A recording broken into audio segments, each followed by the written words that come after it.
Last week we started in the top 10 top non-champions from 10 to 6. This week we do the rest of the countdown from 5 to 1. Let's see who gets mad about this. Also on the show, NXT results. And Young Rock is back with the second season, and we're thrilled to review it. All the news, and we take a deep dive at WrestleMania 18 and what the hell went wrong with it here on All Things Wrestling Podcast.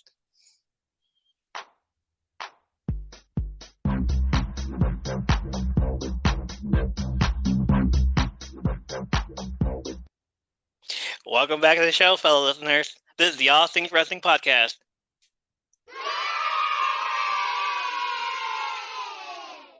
Damn right. We are 2 weeks away from the most stupendous two-night extravaganza WrestleMania of the year.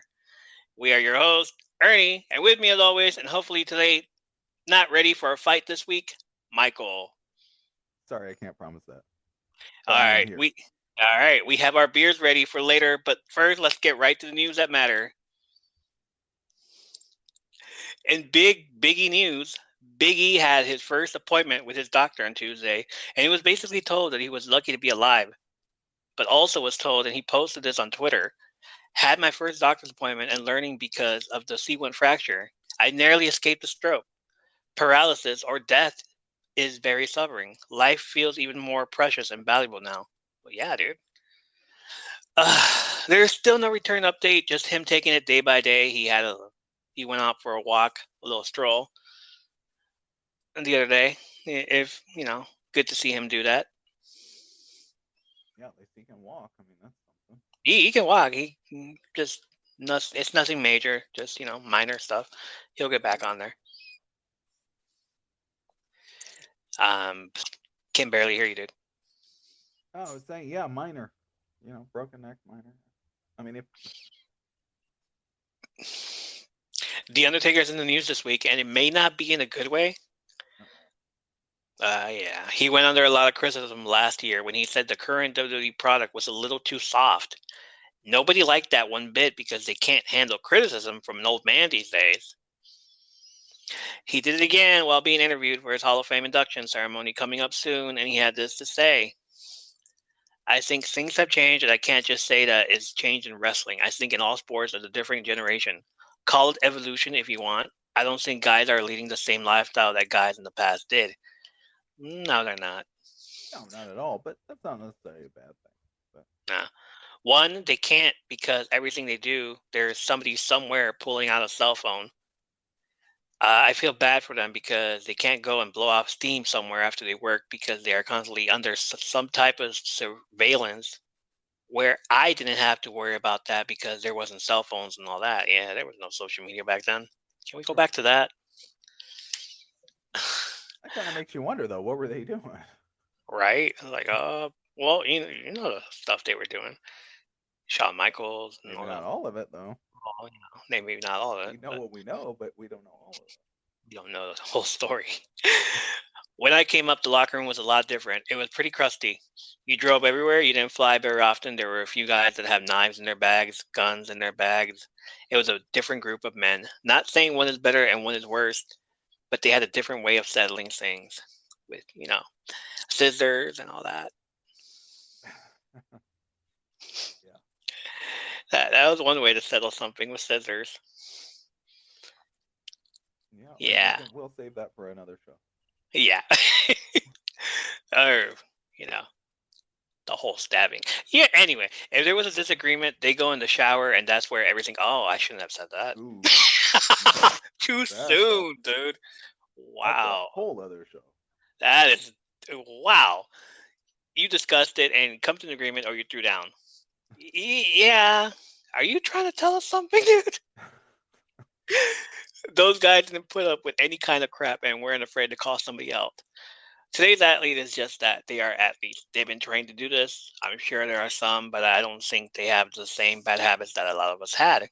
No, they don't. They're not little, you know, Again, though, that's not necessarily a bad thing. they don't complain. Well, and the thing is, like, They it's a want to do job, well. right? Yeah. We love it, but it's a job. And so when you end that, unfortunately, that's why a lot of the old timers, when the job ended, they were unable to um, adapt to normal life. Whereas guys now, they can go and make a movie, whatever, be real estate agents. But like, somebody like Bruiser Brody, or anybody with cuts all on their forehead, it's hard for them to go and say, okay, well, I'm gonna go sell houses now. Abdullah the Butcher, it's hard for people like that to go and sell Huh. insurance.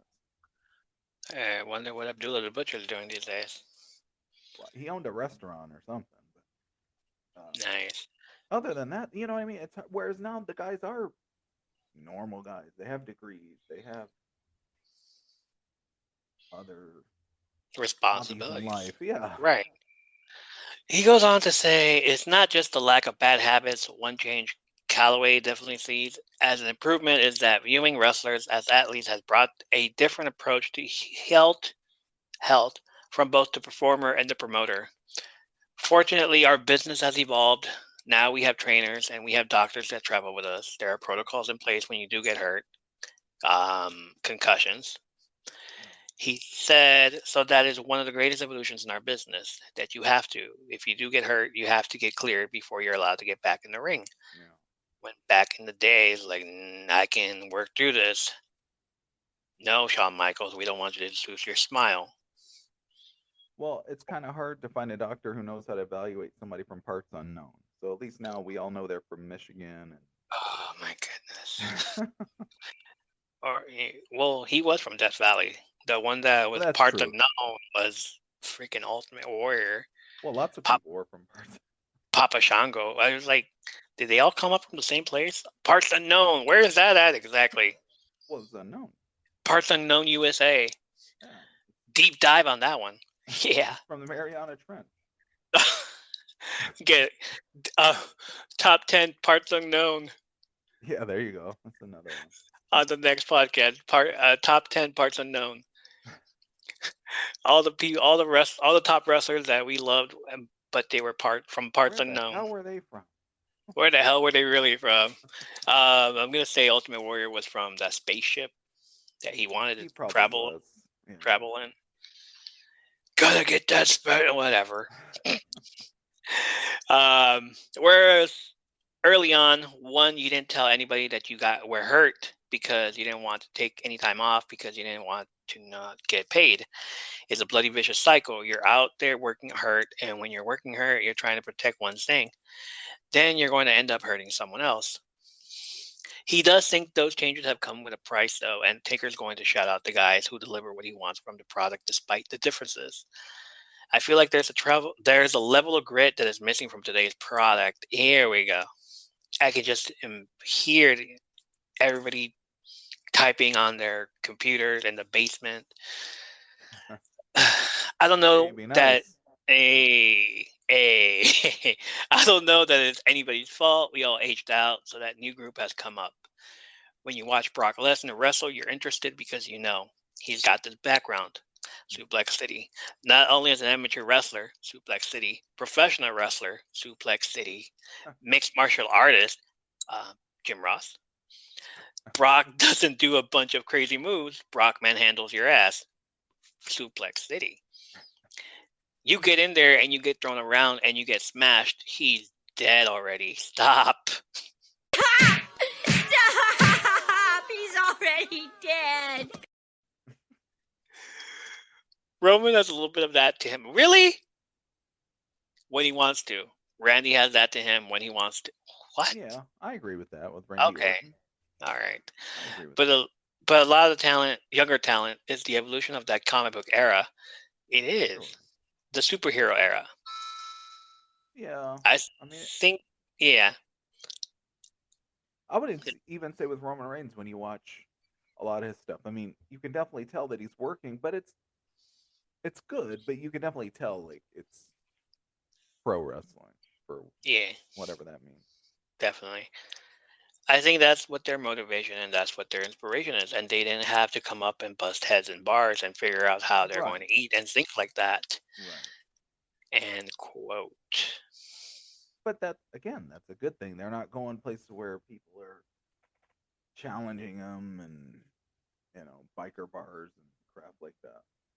Now they're accepted in Hollywood. It's just like when the UFC first started.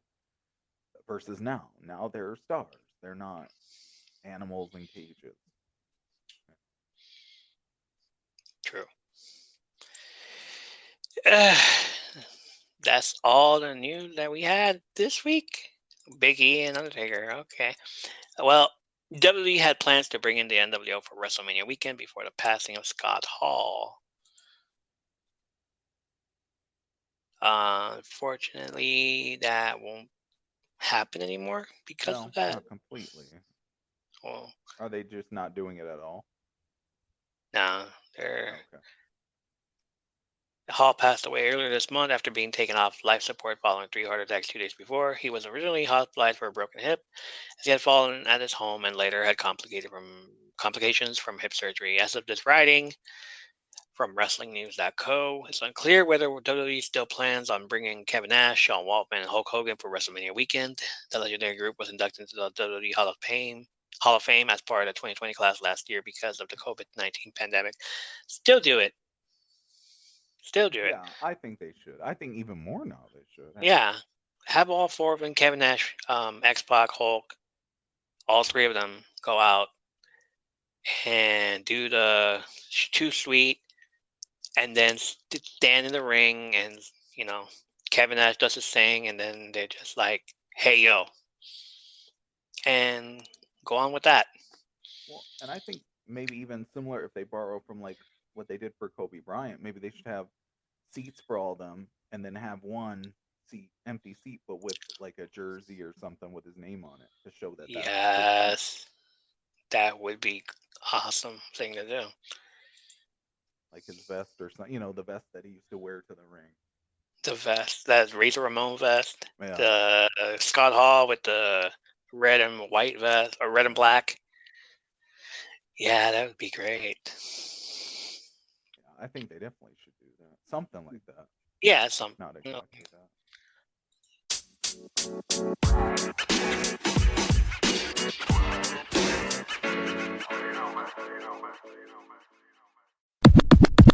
Something along the lines of that.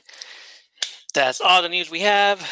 Let's move along with NXT results. I was going to do AEW results, but I wasn't able to watch the whole thing just in time to announce it here. Like, I saw who was wrestling. I saw the matches on the card, and I said, "Oh, I gotta watch this, and then I'm gonna review it." Of course, we're gonna do that, but we're gonna do it next week. So it's gonna come up. So it's gonna come up because I really want to watch that CM Punk versus Dax match, whatever his name is, from the FTR, the Revival, and then who else is wrestling that night? A bunch of other people too. Dynamite. Oh, Jeff Hardy. Apparently, he freaking dove off a ledge at a school, or and not a school, but where they were wrestling at. It's in the backstage area. So yeah, gotta talk about that. So instead, we're gonna do NXT. First match of the night, ladder match qualifier, Solo Sikoa defeating Jobber Roderick Strong. I said it. I said it. Like, hey, you can disagree with me all you want, but that I know you're not. But I'm just saying, whoever's listening, you can disagree with me all you want. But hey, ever since the Undisputed Era left, he's just damn. Just release Roderick already. At this point, he's just enhancement talent. And I feel like I said this already, but it's true. Let him go and be with his friends, and we'll have an Undisputed Era 2.0 in AEW. And, his wife can join too. She can go up in there. Solo Sikoa, again with the names, who is using, who the hell is using the Wu-Tang generator? Oh, like, Solo Sikoa here and now. Once he gets to the main roster to hang out with his brothers, he'll be using Joseph Fatu again, right? Yeah. Fatu. That's funny. I hadn't looked him up, but I was gonna say, is he a relative? But I guess He's a relative. okay. He's a dynasty. Well, then his place is assured at least for a while. He's a member of the dynasty. Tony D'Angelo defeated Dexter Loomis. That's great. Elektra Lopez defeated Fallon Henley. NXT version of Montgomery Gentry started brawling with the other two members of Legado del Fantasma. And then it just became Elektra Lopez versus Fallon Henley. Backstage segment with Dakota Kai and Wendy Chu. Dakota Kai calls her shot and says tonight she will do what no man or woman has ever done, and that is have her name on the Dusty Cups trophy for the second time. Sure, Jan, sure. Braun Breaker defeated Robert Roode. Glorious. Seriously, the Glorious theme song came up, and I'm just like, finally. Like, if he had won the NXT belt, him by himself, that freaking song would have been trending again. We would have been seeing the YouTube algorithm would have given us the Tommaso Ciampa and Johnny Gargano trying to play Glorious again and again and again. But, it had to be Dolph Ziggler, I guess. Now I'm curious why, because I hadn't watched it in a while, except before I went in February. Why is Robert Roode in NXT again? He's with Dolph Ziggler, their tag team. Why is Dolph Ziggler in NXT? Because the ratings sucked, so let's get the belt away from Braun Breaker and give it to Dolph Ziggler. Okay, so it's not a punishment to Dolph Ziggler. They're sending him down to help the show. Yeah, I don't think it's a punishment for Braun Breaker either. I'm like, why would? No, but I was like, why would they send somebody who had, he was. It's already established and everything. Yeah. But Robert Roode is a former NXT champion also, so why not have given it to him? Okay. Unless both of those guys were legitimate guys in the main shows, though. Yeah, I saw. So. But I guess they sent them down to help NXT. Yeah, okay. The 2.0 brand, I guess. Big names. And because I guess they can't count on just Braun Breaker. There's a lot of people that are moving up to the main roster, so let's help Braun out. They're just gonna cut out all the faces and just bring in some heels from the main roster and feud with Braun Breaker. Okay. All right. Grayson Waller defeated A-Kid, who's on the roster of the NXT UK. NXT UK still exists, apparently. Wow. I'm so glad it's not NXT UK 2.0 yet. That would have been horrible. It would be kind of cool, though, if A-Kid was ABC Kid, and then he could be like the new 1, 2, 3 kid. Yeah. Wow. ABC 1, 2, 3. After the match, Carmelo Hayes kind of touched on that. He said, "Hey, A-Kid, I'm gonna give you a B, whatever." He said, "I don't know." He said something about B, and then there's C in there, and then he said something about his mom, and then A-Kid punched him back. Hold on 1 minute.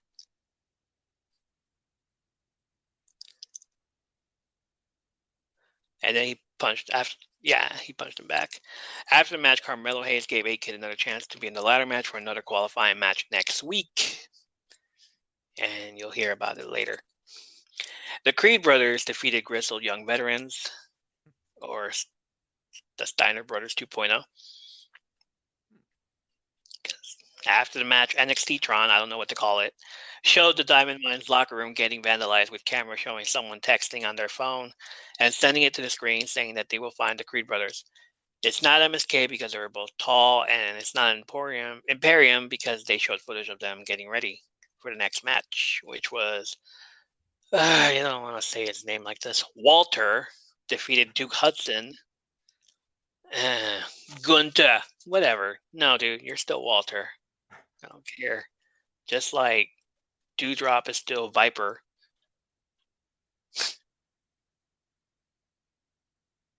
Yeah, I could see why they're, what'd you call it? You call them Steiner Brothers. I could see it, kind of.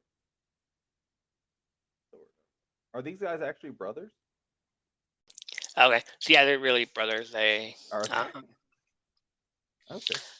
um after the match, LA Knight, who's basically onto the main roster real soon, came out to confront Walter, but Emporium had a different idea to attack him. This got MSK to come out and help out LA Knight. They're just gonna help him out before they send him packing. Io Shirai and Kaylee Ray defeated Dakota Kai and Wendy Chu for the Women's Dusty Classic Finals. That's it. This is done with. Can we get Cody to come out now?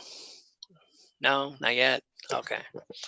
After the match, Io Shirai and Kaylee Ray announced they were cashing in their Dusty Classics tag team opportunity for a better opportunity, and that is a shot at the NXT Women's Championship in a Fatal 4-Way match. Now, I don't know if I'm revealing anything that other people don't know, which obviously is not true. But I don't think Dusty's gonna come out, right? Wink, wink. Because he would never come back to WWE. Right. So no, Believe he's not gonna do that. I'll believe it when I see it. I'll keep saying that until it happens. Yeah. Like, yeah, We'll see. maybe it's a misdirect. He's really going to be the. There's also rumors that he's really in charge of Ring of Honor. Yeah. It's probably not really him. It's remember when they had that midget Bret Hart come out? Oh my goodness, Midge Or Cody. Gilbert. Fake Cody Rhodes. Oh no. Maybe it'll be Gold Dust dressed as Cody Rhodes. Yeah, there you go. Like a bunch of smoke and mirrors. Yeah. NXT Stand and Deliver will be airing April 2nd on the Peacock Network, the same day as Night 1 of WrestleMania, starting at 1. What are we going to have, like 15 hours of WrestleMania? Where's WrestleMania going to be this year? Do you know? Kevin Owens, can you tell me? Oh, yeah, Texas. Okay. They have so to be in the States. So that's crazy that they're going to play the other show. Because I remember one time I wanted to watch wrestling. I forgot which event it was, but it was when they go to Dubai. And I'm like, I'm not going to be up at 4 a.m. Sorry. Yeah, be up at 4 a.m. just to watch this show. Some crazy. So April 2nd, 1 o'clock. Go all the way straight to 10 o'clock just to watch this show. We have our new Sunday Night Heat before the big show again. Yes. We may have 2 nights of podcasting to do that weekend, right? Yeah. Tell me, Carmelo. Let me ask you this. Yes. When you say 1, are you, because, we're in different time zones. Are you talking about 1 p.m.? 1 p.m. Central, 2 p.m. Eastern. Okay, that's crazy. Yeah. And then, okay. All right. Which is going to be like a short match or short shows, like probably 2 hours. Yeah, because you'll find out why. Carmelo Hayes will put up his North American Championship in a ladder match against Santos Escobar, Solo Sikoa, Grayson Waller, Cameron Grimes, and the winner of the match between A-Kid and that jobber Roderick Strong. So basically, A-Kid. Just say A-Kid's going to be in the match. That's it. Don't have to announce the entire thing. Tommaso Ciampa will face Tony D'Angelo, not to be confused with D'Angelo De Niro or Tony Mamaluke of the full-blooded Italians. Why? Regardless if Ciampa wins or loses, it will probably be his last match on NXT before he gets lost in the shuffle on the main roster. There will be a Fatal 4-Way match for the NXT Women's Championship. Mandy Rose is putting up the title against the Dusty Classics winner, Io Shirai, Kaylee Ray, and AJ Lee lookalike Cora Jade. I said it. For the next NXT Tag Team Championship, Imperium is putting up the tag belts against MSK and Steiner Brothers 2.0. You realize all your little comment stuff is going to make it hard for us to get sponsored by WWE. The Creed Brothers. Yeah, great. Hey, Creed Brothers. LA Knight has a death wish before he joins the main roster when he faces Gunter. And hopefully he will get out of his match alive. And finally, future WWE Hall of Famer and up-and-coming NXT sensation, the NXT champion himself, will be putting up the belt against Braun Breaker. Can't wait. I do have a question. Yes. So, have you ever seen Rocky? Are you familiar with that franchise? Of course. Are you familiar with the spinoff Creed? Creed, yes. Okay. And remember that the son Creed was not by Apollo's wife and Rocky, was a illegitimate Another child. another one. Yeah. Yeah. So now, exactly, the Creed brothers. Did they ever find out who the mother was? Because obviously Apollo must be the father. Oh But dear. who would he had those kids with? And how do they fit into the canon? Are we aware yet, or is that later? Are we going to reveal that later? Let's just ask him when he's done filming Black Panther. Okay, yeah, because we're gonna have to figure out. I can see uh Creed, from the Creed movie, but this is really throwing me for a loop And what also threw me for a loop is that I thought Michael Jordan was going to be in the new Space Jam movie, here. Well, he but was. but it ended up being Michael B. Jordan. Okay, it was him. They just It was him, just you know, fake Diesel, fake Razor Ramon. who was in a movie himself, Ninja Turtles. Hey, Super Shredder. Um, yeah, that's all of the news for AEW. AEW, great. That's all the news for NXT 2.0.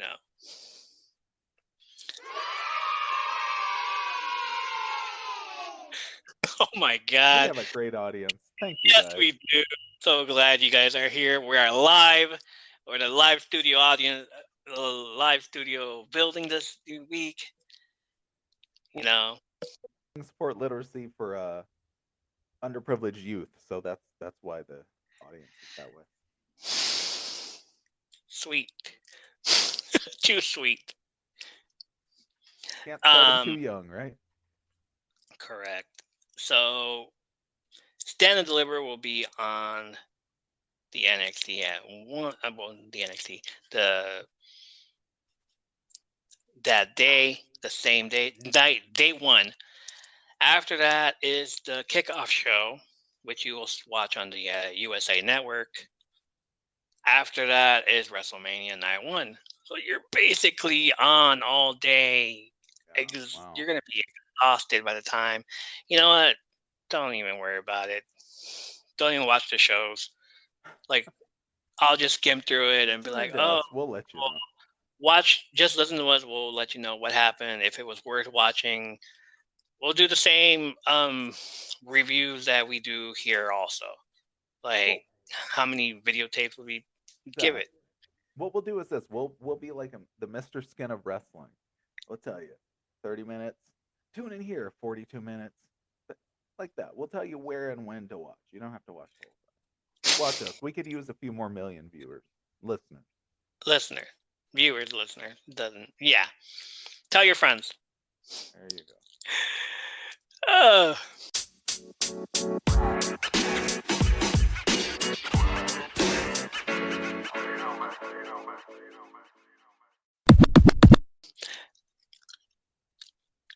I did say a while back that we would discuss TV shows with wrestlers in it because you have to support them as well after they are gone from the ring.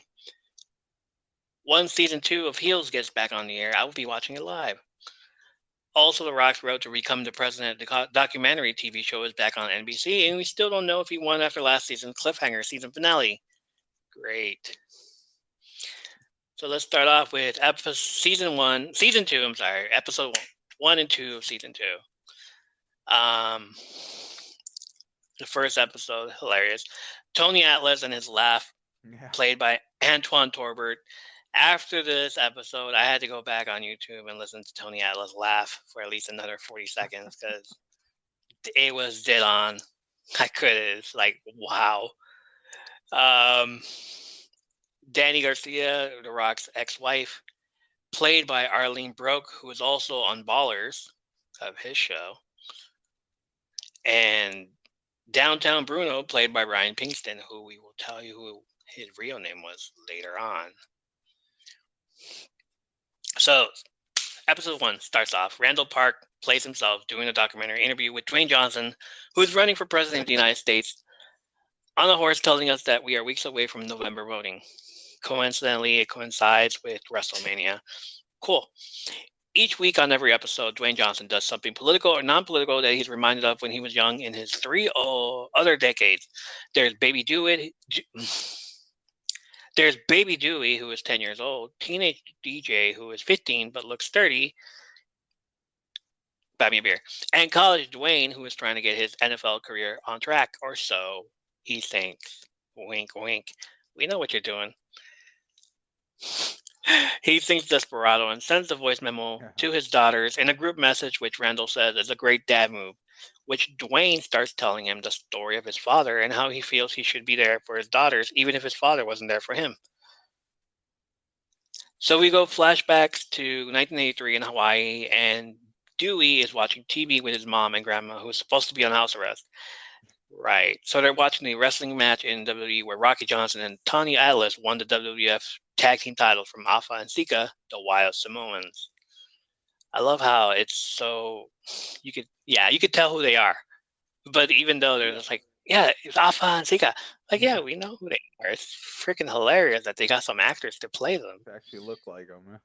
Yeah, it's like all the actors that have played all these wrestlers. The Macho Man one, the Andre the Giant one, Iron Sheik, I think the Macho Man's the best. Always. I keep like going back and it's like, wait, what happened at this time during this time when Macho Man was here? Oh, okay, cool. An FBI agent shows up at the house and takes the grandma because she was supposed to be at her house, not her daughter's house. Yeah, it has to be her house. But he took her grocery shopping first. Right. Hilarious. Last season, she threatened Greg Yao, a rival wrestling promoter who kind of reminded me so much of Jimmy Wang Yang. Remember him? Of course. The Asian cowboy from 10 years ago. And the name did remind me of Greg Gagne. Yeah. Or possibly just another wrestling promoter. Or possibly just another wrestling promoter who was still talent back then. Yeah. It just pretty much reminded me of all these people. But the Jimmy Wang Yang... like, are we seriously doing that? Wow. Have you ever heard the Tony Atlas laugh? If not, go check it out on YouTube. Yeah. Because they really got his likeness and his laugh on this show. Yeah. The family goes out to dinner and Tony Atlas joins them. Dewey brings one of the tag team belts and Tony Atlas takes it away from Dewey to hold it for a few. Doesn't he have one at home? Yeah, you'd think he would, right? It's tag team. Couldn't he have his own? Yeah, why is he hogging Dewey's belt? You know, like he didn't want to give it to him. It's just like, no, what are you doing, dude? Like, I want to hold it. You have your own at home. Didn't they give you one too? Basically, Dewey is jealous of his dad hanging out with this other guy. Yeah, you don't have to worry about it. Let's just keep it where he's at. You know, he's a big part of wrestling. You know, he's one of the witnesses. But anyway, on the other hand, Rocky was a bit jealous of Tony Atlas, who was getting fans because of how big he was and Rocky wasn't. He was okay. One funny thing I have to point out, anybody who's worked out, done anything, and things like that, the funny line was when they went to the steakhouse and he ordered the tilapia, because if you've ever been on any kind of diet, white rice and tilapia. Right, rice and tilapia. Chicken and tilapia. And white rice and broccoli. So, you know, tilapia is a staple of people who have to not be fat. You got to work out.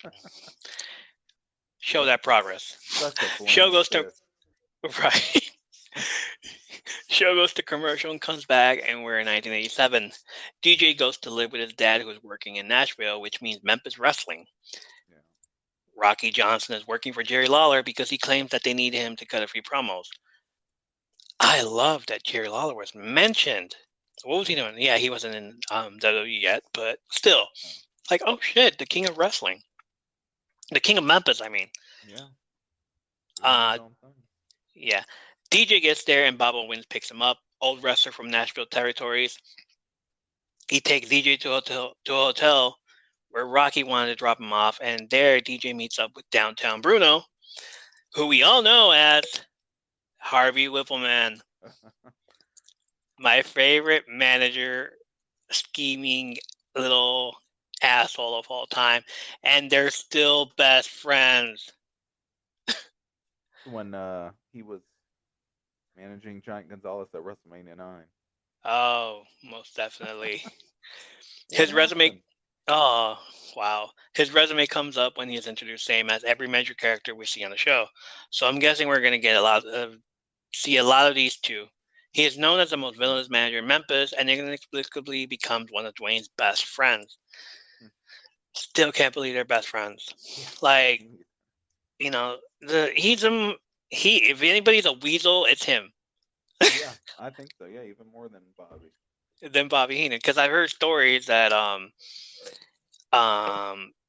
he helped Sid one time pass a drug test. I believe it. I believe it. He's a little schemer he's a little political schemer too. It's Sure. like a little bunch of stuff. We could do a whole show about him. Let's do that. Maybe we will. Maybe Well, we I mean, you will. figure he wasn't going to get by on his size. He definitely wasn't going to get by on his looks.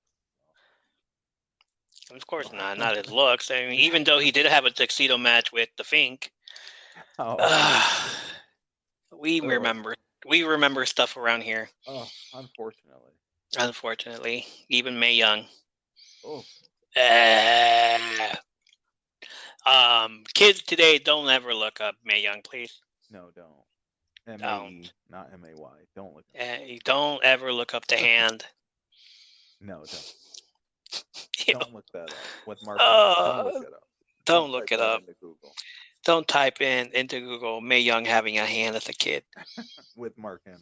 Don't do it. Okay. They go to a restaurant and a fan walks by and tells Bruno, "Up yours," because of what he's done. Bruno shrugs it off because he gets those all the time. Keep kayfabe alive. Bruno's a heel and Rocky is a face, so they can't be seen together. And that was a big thing back in the day. Unfortunately, it didn't stop the Iron Sheik and... Don't do it. No, I got... Nope. Ho!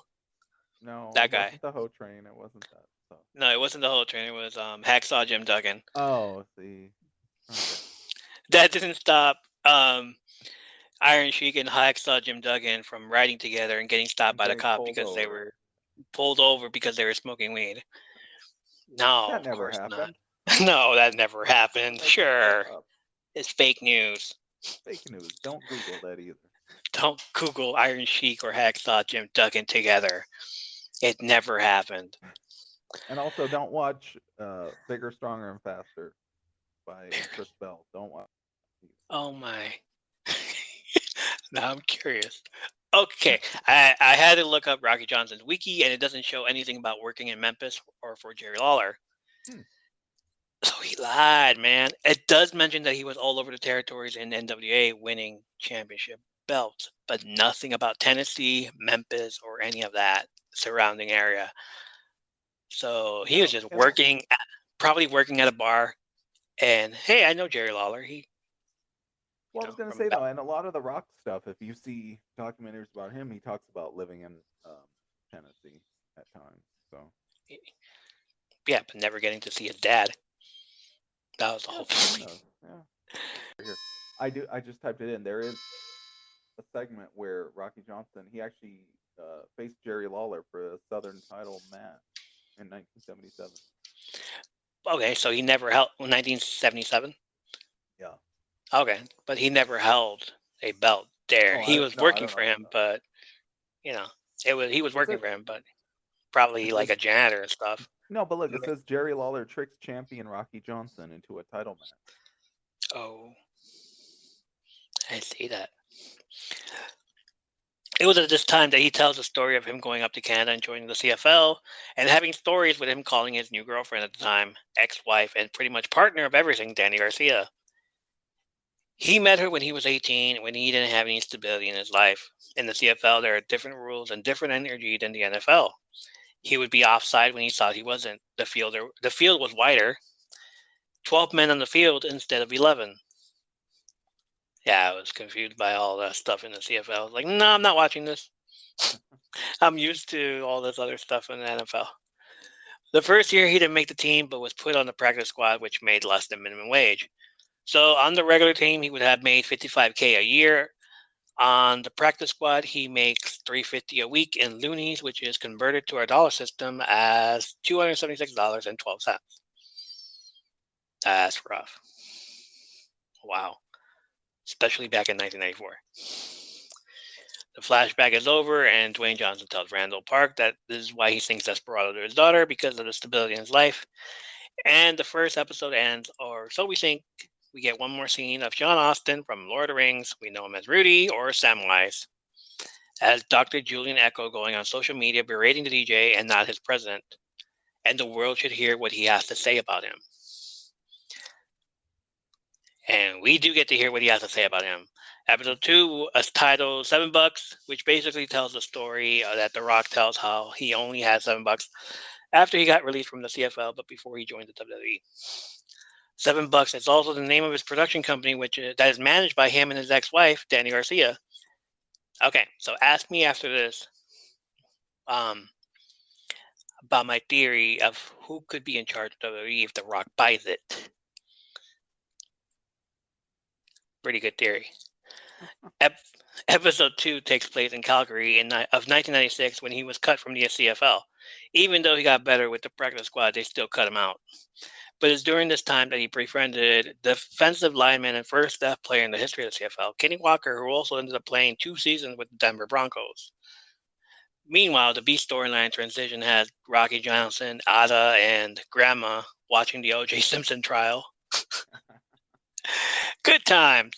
At one point, Grandma asked for prayers from the High Chief Peter Maivia, her deceased husband, to protect fucking OJ. Protect OJ. Protect him. I mean, we were we in high school? Yeah, we were in high school when No, we heard. we were in. Well, I was in middle school. You were in middle school? When Okay, the verdict came out, yeah. So I was probably It was 95. Yeah. No, All right. it's 1995. So freshman year, dude. Were you a year above me? Yeah. You were in Josh's grade. Yeah, I was a year below Josh. Okay, so then you would have been ninth grade. Like everybody was watching it, and during class.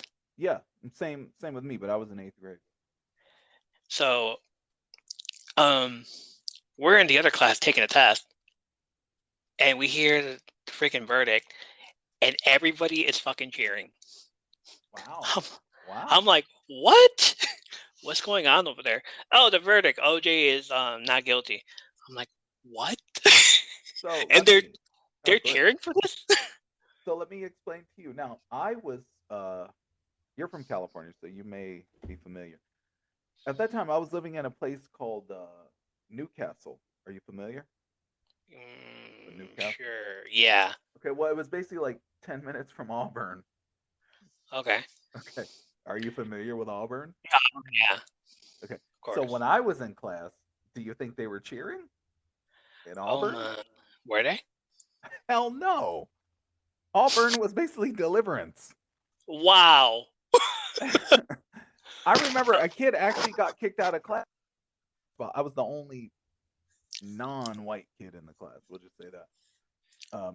And when they said not guilty, one kid was like, "Oh, they should hang him from a tree," and he actually got kicked out of class. Yeah, the teacher was like, "I wonder if I wasn't there, maybe the teacher would have been like, I agree," but who knows? I don't know. But I was, yeah, I remember specifically and I'm like, oh shit, damn, because I'm the only guy who couldn't fall into a pile of paper and disappear. So I'm like, oh god. Oh my goodness. Yeah. So anyway, there's my story. I guess we got the cheers because everybody loves a good well, and story. Yeah. And it was Sacramento, and it was Encina. Do you remember though? Now do you remember what was his name? Jeremy something, that he had the blonde spiky tips. He was in my science class. Fuck. You had to have known. Oh God, yes. I think he was on the football team. Not only that, I have him on tape. Okay, yeah. There was him, and there was other guy. What was it called? That he called himself a rapper. What was that boy's name? Because I was in the EBS class. I was like, okay. I record everything around the area. And for our last year, for the seniors, we did what was it? The whole school did a whole thing where they were all bouncy house and all that stuff. Yeah. But was that year? Yeah, I guess. Well, you guys did that year last year because you guys did that the year I was there too. The 99, 98, Yeah, 99. It was during the spring. They did the bounce the house, and then fe- they did that the prom festival. thing where people were like taking fake prom pictures or whatever. Yeah. During that time, I was taking the camera out. I was like videotaping everything, like Okay. putting it for class. That freaking moment in the bouncy house turned into a wrestling ring. Yeah. Well, The they did that when entire I was there thing. too. Well, yeah, I know that because Oh, they okay. do that all the time. But Okay. as So they soon did as that. that moment happened, I went over there, started filming everything, made it seem into a wrestling match. I started commentating. Everybody was like, "Oh my god, are we serious?" Like, yeah. So who's that guy that you kept mentioning? I can't. He was in the home ec class with me and Roderick. Yeah, he was there. Like No, that's where I recognize not him from. Jeremy though. There's Jeremy, but there was another guy though too. I'll remember because he had a fake rap, like he had his own rap name or whatever. But he was a One whatever. of those guys. He was there. Like I have him on videotape, It was and he's probably talking, Jeremy. and I'm just like, "Who is that?" And then I see him. I was like, "Oh, okay." So I'm still recording, and it's like, "Oh yeah." I was like, "Oh, what the hell?" It's like, "All right, whatever." But it was hilarious. Um, Oh, I remember. OJ. Okay, so I don't So remember the real name, but I'm sorry. The other guy. yeah, the other guy, I don't remember his real name, but his rap name was TBK because he was trying to be like BTK. TBK. No, I don't remember any Ask of if that. you talk to Roderick ever again. Ask him about that kid in class in 98, 99, 98, 99. He listens to the show. He'll probably tell you like, "Hey, I know it is." Yeah, and he was in that class with us with me, Roderick, and Marah. Rob. Marah Oh man. Teferi. Yeah, I know who those are. It's like all these people are coming up. Like, damn, I know these people. But the whole thing with OJ is just hilarious because they were all cheering and shit. I'm just like, he did it, right? I don't know Yeah, but that. I later don't on know we find that. out he does it. Later on, we I didn't all find out. know. I didn't find out. It came out with a show. If I did do it, this is how I would have done You it. mean the fictional book? Oh my god! Are you talking about that? The fictional book All right, that he's not I guilty. own? He's not guilty. Oh my All lord! I'm saying is this: you can't have it both ways. Do you trust the court? Hey, you're absolutely right. No, Can't believe no. we I'm start. asking you: do you trust the courts or do you not trust the courts? I trust the courts. Okay, then he didn't do it. Didn't do it. Okay, Cool. because you can't then go back one day and say, "Well, they got it. They either get it wrong or they get it right." So I don't know that maybe you know he did it. Maybe you were there. I don't know, but I don't know that he did it. As There. far as I know, he didn't do it. I heard he did it. Oh, okay. I heard he did it. I didn't hear from any reputable sources that he did. OJ involved in a wrestling podcast. What has this world come to? Why not? But then again, OJ involved in a wrestling segment did happen at WrestleMania 10 or 9, 11, 12. Not 9. WrestleMania 12 with Yeah, it Roddy would've been. Piper and Goldust. His Oh, Bronco. You with forgot the car. Yeah, no. Yeah, now when they with the had their little parking lot match parking lot brawl with the Yeah. Bronco. with the Bronco. Let's do the OJ Simpson get bit. I was like, Yeah. oh my goodness. And then it's happening. I'm like, is that OJ? Is that the OJ chase? They're redoing the OJ chase. That's hilarious. What they got away with back in the day. They pretty much did. Kenny Walker takes Dwayne fishing. That's the guy that's deaf. Yeah. And they tell stories about Andre the Giant when he would fish. At one point, Dwayne breaks the fishing rod, and Kenny tells him it's just a thing, not to worry about it too much. Just when Dwayne is getting comfortable imbibing with the practice team, the coach gives him the pinch that he usually does to the other players when they're about to be budget cut. Which sets off Dwayne immediately. Hey, budget cut. Nah, his budget cut. Dwayne lands back in Miami and meets up with Danny, his girlfriend at the time, and she tries to convince him to get into wrestling. He calls his family and tells them to come pick him up, and his dad doesn't ask any questions, just drives 4 hours from Tampa to pick him up and 4 hours back home.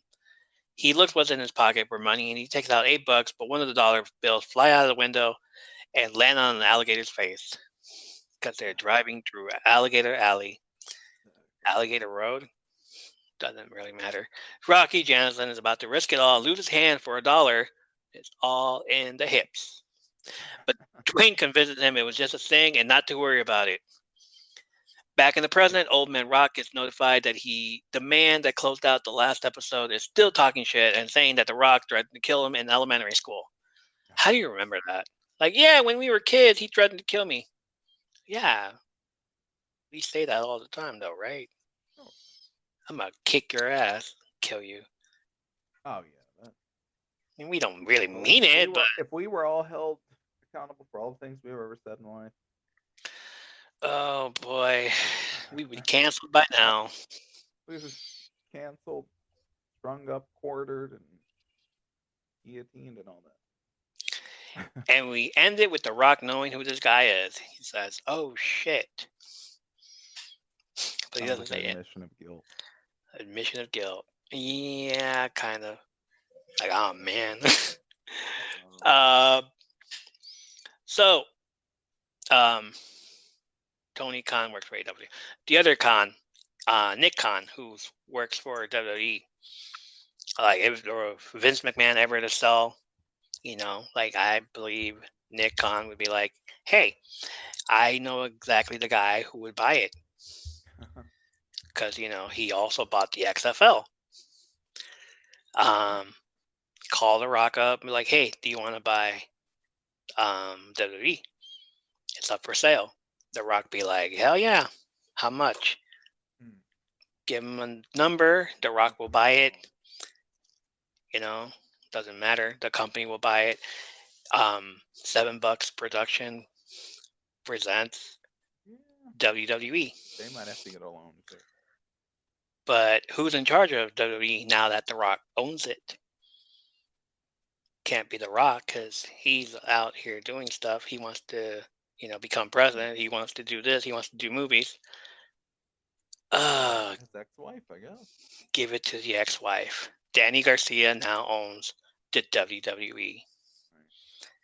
CEO of the WWE. Dude, a woman is in charge of the WWE. A woman already is in charge of the WWE. Yeah. True. A woman I had a crush on. But it was handed out to her. A woman I had a crush on. Stephanie McMahon Hemsley. She's married, bro. Sorry. She wasn't married when I had a crush on her. Oh my lord. She wasn't married when I went to a show in Baltimore at the Baltimore Arena and had a sign that said "Marry me, Stephanie," and had a ring that I took with me to the event. When was this, sir? This was, what year would that have been? 2001? Wow. Had to been 2001. You were all you were ready for it. Like, say no, yes or no. What do you way before the internet, way before we found out the real truth, of course. She's really hooking up with that one guy. Well, they were back and forth. I said, well, while she's in turmoil, I can always be a shoulder to cry on. China or Stephanie? Stephanie, not China. No, I'm not saying it like that. I'm just saying. No. Yeah, of course. I was too young for China. Too young for China, but not too young for Stephanie. No. Stephanie's the same age as us. It doesn't matter. I'm going with it. Doesn't matter. Oh, that's all for Young Rock.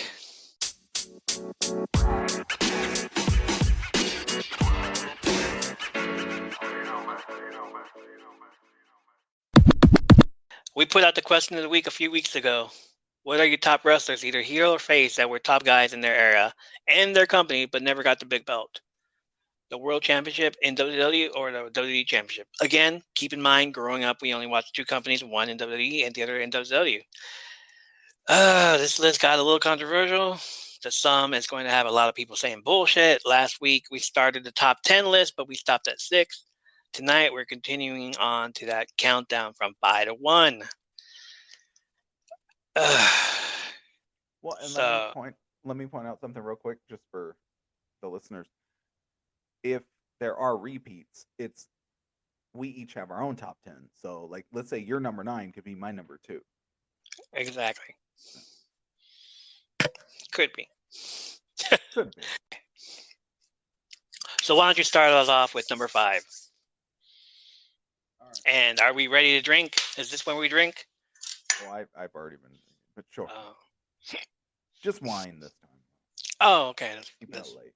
Pretty much, that's fine. That's fancy. Let's go.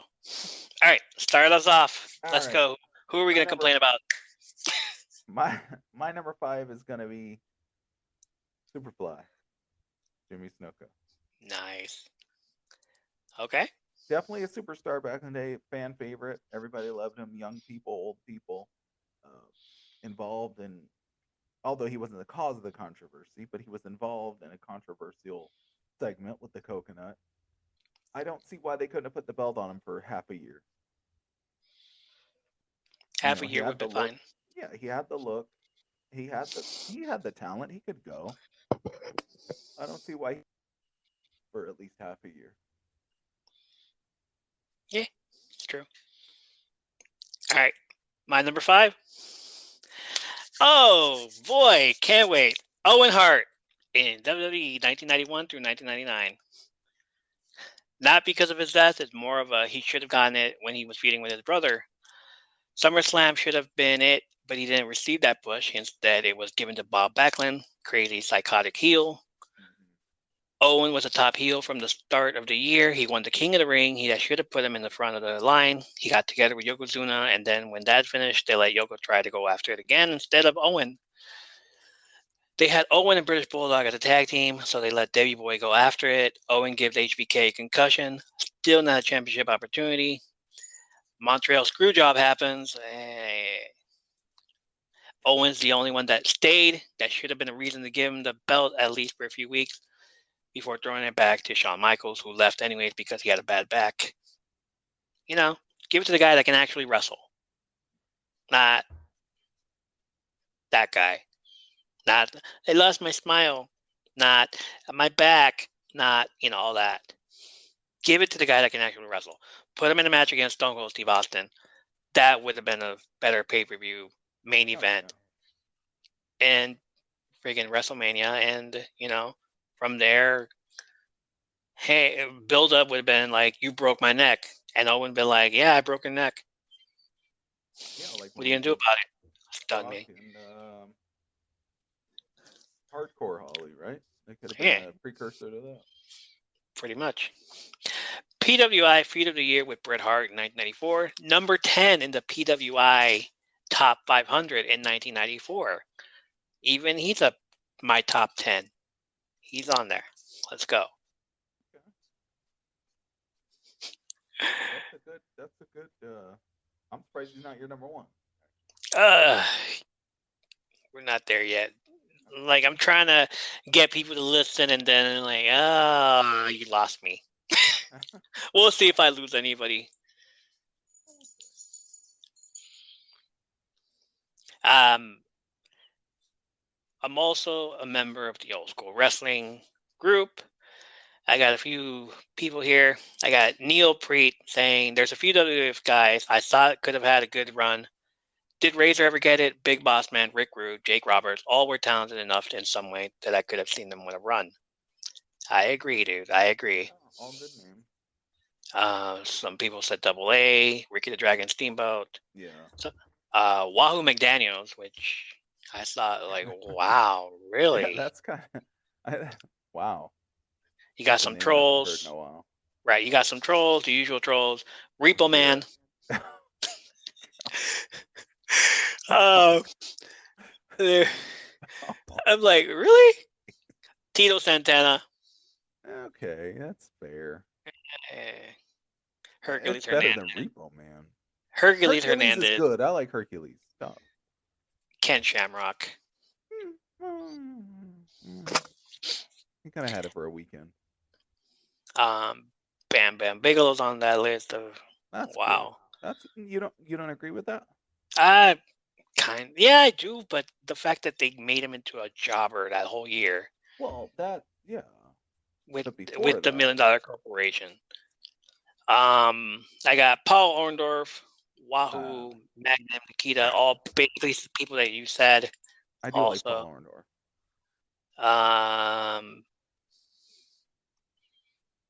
Who else? Bobby Eaton. Really? How about the Red Rooster? Nobody mentioned the Red Rooster. Terry. It was somebody said Terry. Yeah, it might have been one person said Terry Taylor. Oh, God. And I just said no way. Bobby Eaton, Davey Boy Smith, Dean Malenko. Really, Dean? I don't. No, another troll saying Bastion Booger. If you remember him. God. Oh, unfortunately. Unfortunately. Why not Duke the Dumpster if we're gonna? And we're gonna go. Not a champion, but a champion in our hearts. Always. Leaping Lanny Poffo. What? Oh, Jumping Jim Bruzel. Who are these people? Paul Roma and King Kong Bundy. Really, dude? Hey, Paul Roma. Well, I like Paul Roma. I would have said King Kong, but Big John Studd. I didn't know he wasn't a champion. Oh, wow. Junkyard Dog. I knew he wasn't, but I don't know. Ronnie Garvin, Bad News Brown. Doink. Right. So it was mostly a bunch of people saying Paul Orndorff. Nice. Like, good. Yeah. Mr. Wonderful. I mean, what was he? WrestleMania 2, right? Or was it Yeah. WrestleMania 1? WrestleMania 1. Yeah. Was it? Yeah. They were all top guys. Dino Bravo. Yeah, Dino Bravo. Damn, I should have just said Dino Bravo also. I forgot about him. He would have taken it from Hogan and Ultimate Warrior. Yeah, Greg the Hammer Valentine. That's your guy. Yeah. Here goes another troll, Brooklyn Brawler. Yeah, a bunch of other. Adam Bomb. I can't with these. Okay, number 4. So my number 4, and it's gonna sound funny, and it's not. It really wasn't one of my favorite wrestlers. I was just surprised at that time. Was Mr. Kennedy. I was surprised that he never got the belt. Mr. Kennedy. Because they pushed him hard. They even won Money in the Bank. And you figure Kennedy. when you win Money in the Bank, that usually amounts to something. So I was surprised by that. And like I said, not my favorite guy, but I feel like he was relevant in. Hey, well, my number 4 is a different Mr. Anderson. It's Arn Anderson in WCW, 1990 through 2000. 10 years with the company, man. 10, well, more. That name sounds familiar, doesn't it? Yeah, if you look up Scissors and Sid Justice. But I feel like I mentioned that name at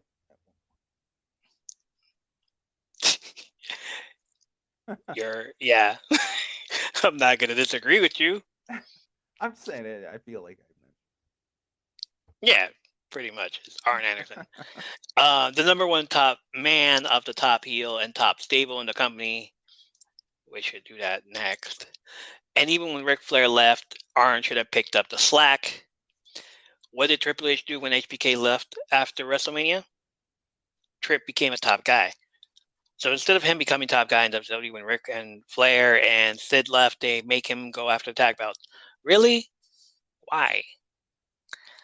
Like, he's not good enough for your big belt?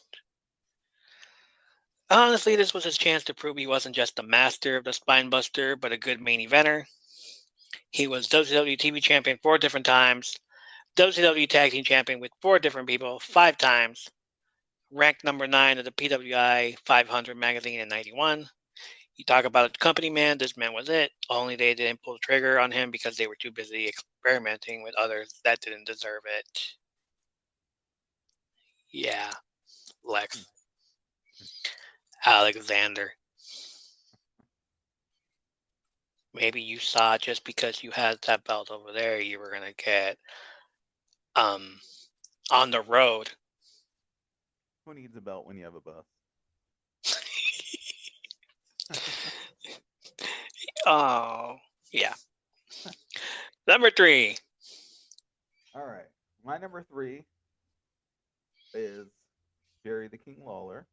Whoa, that's When he was feuding with Bret Hart, I feel like they could have given more relevance to the feud if they would have given the belt to Lawler and then had Bret Hart take it back. that was a lot. That would have been a lot of heat. Exactly. That's what I'm saying. Yes, Give I Lawler the belt agree. for Bret to take it back. Like I said, 3 months, 6 months, whatever. It's a short time. Back then they didn't have the main Short event title reign. or whatever. Yeah, they didn't have them every month like we do now. So 3-6 months. But I think that would have given more relevance to the feud. And it would have Wow. given more relevance to Lawler in WWE. Yeah, it would have. Like, I get he's just a joke. They treated him as a joke, and then the comedy routines and all Right, that. the comedy, yeah. The That's comedy the and real deal. If you look him up before WWE, and I know you know, but I'm saying for anybody else, look him up before he was in WWE. He was the real deal. He was a serious yeah, I mean, wrestler. he freaking destroyed Andy Kaufman. Okay. Jeez. Well, look him up aside from that also. Aside from Andy Kaufman, but he is the king of Memphis for a reason. Yeah. Number 3, Jake the Snake Roberts. Oh yeah. And That needs to be number 1. 1986 through 1992. Why does man not get a championship title after all the shit he pulled with that snake? Yeah. He had a weapon. He literally almost killed Macho Man. He was in a blind man match. He almost gave Ricky Steamboat a concussion. He practically gave Andre a heart attack with I that was gonna snake. say, yeah. The only person, or the only, well, not the person, but scared of the snake. And then they kill his snake right in front of him. Or Earthquake did that. Yeah, Earthquake kills the snake right in front of him, but won't give him a push after all the shit you made him do. Number 23 in the PWI 500 in 1991. He's up there. All right, top 2. Let's go. I'm about to get some people mad. All right, who's your number 2? All right. So number 2, although when they brought him over, he went from real deal to a joke. The Stalker. Oh, Brian. DDP should have had a belt. Oh, in WWE. DDP, yes. I don't know why they brought him over and brought him into a joke. He must have had backstage heat or something.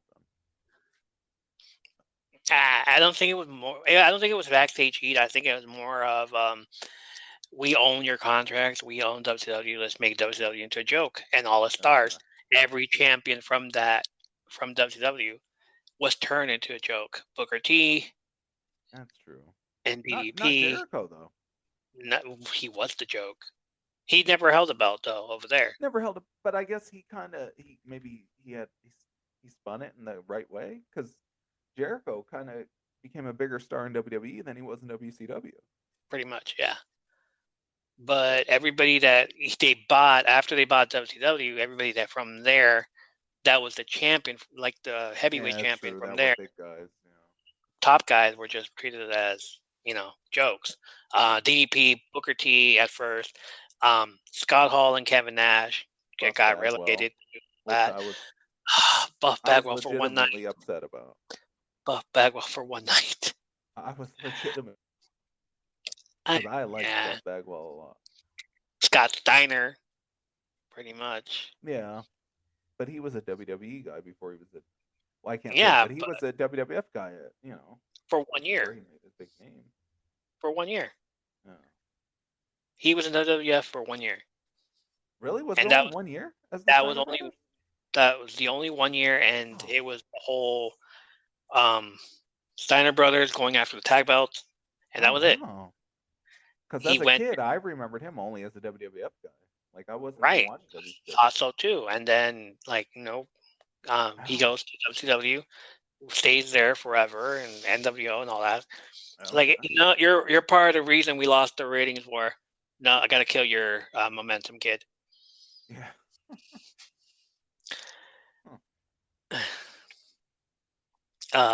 So yeah, I do agree with DDP. Should have been because he was doing the whole positivity page in WCW, Yeah.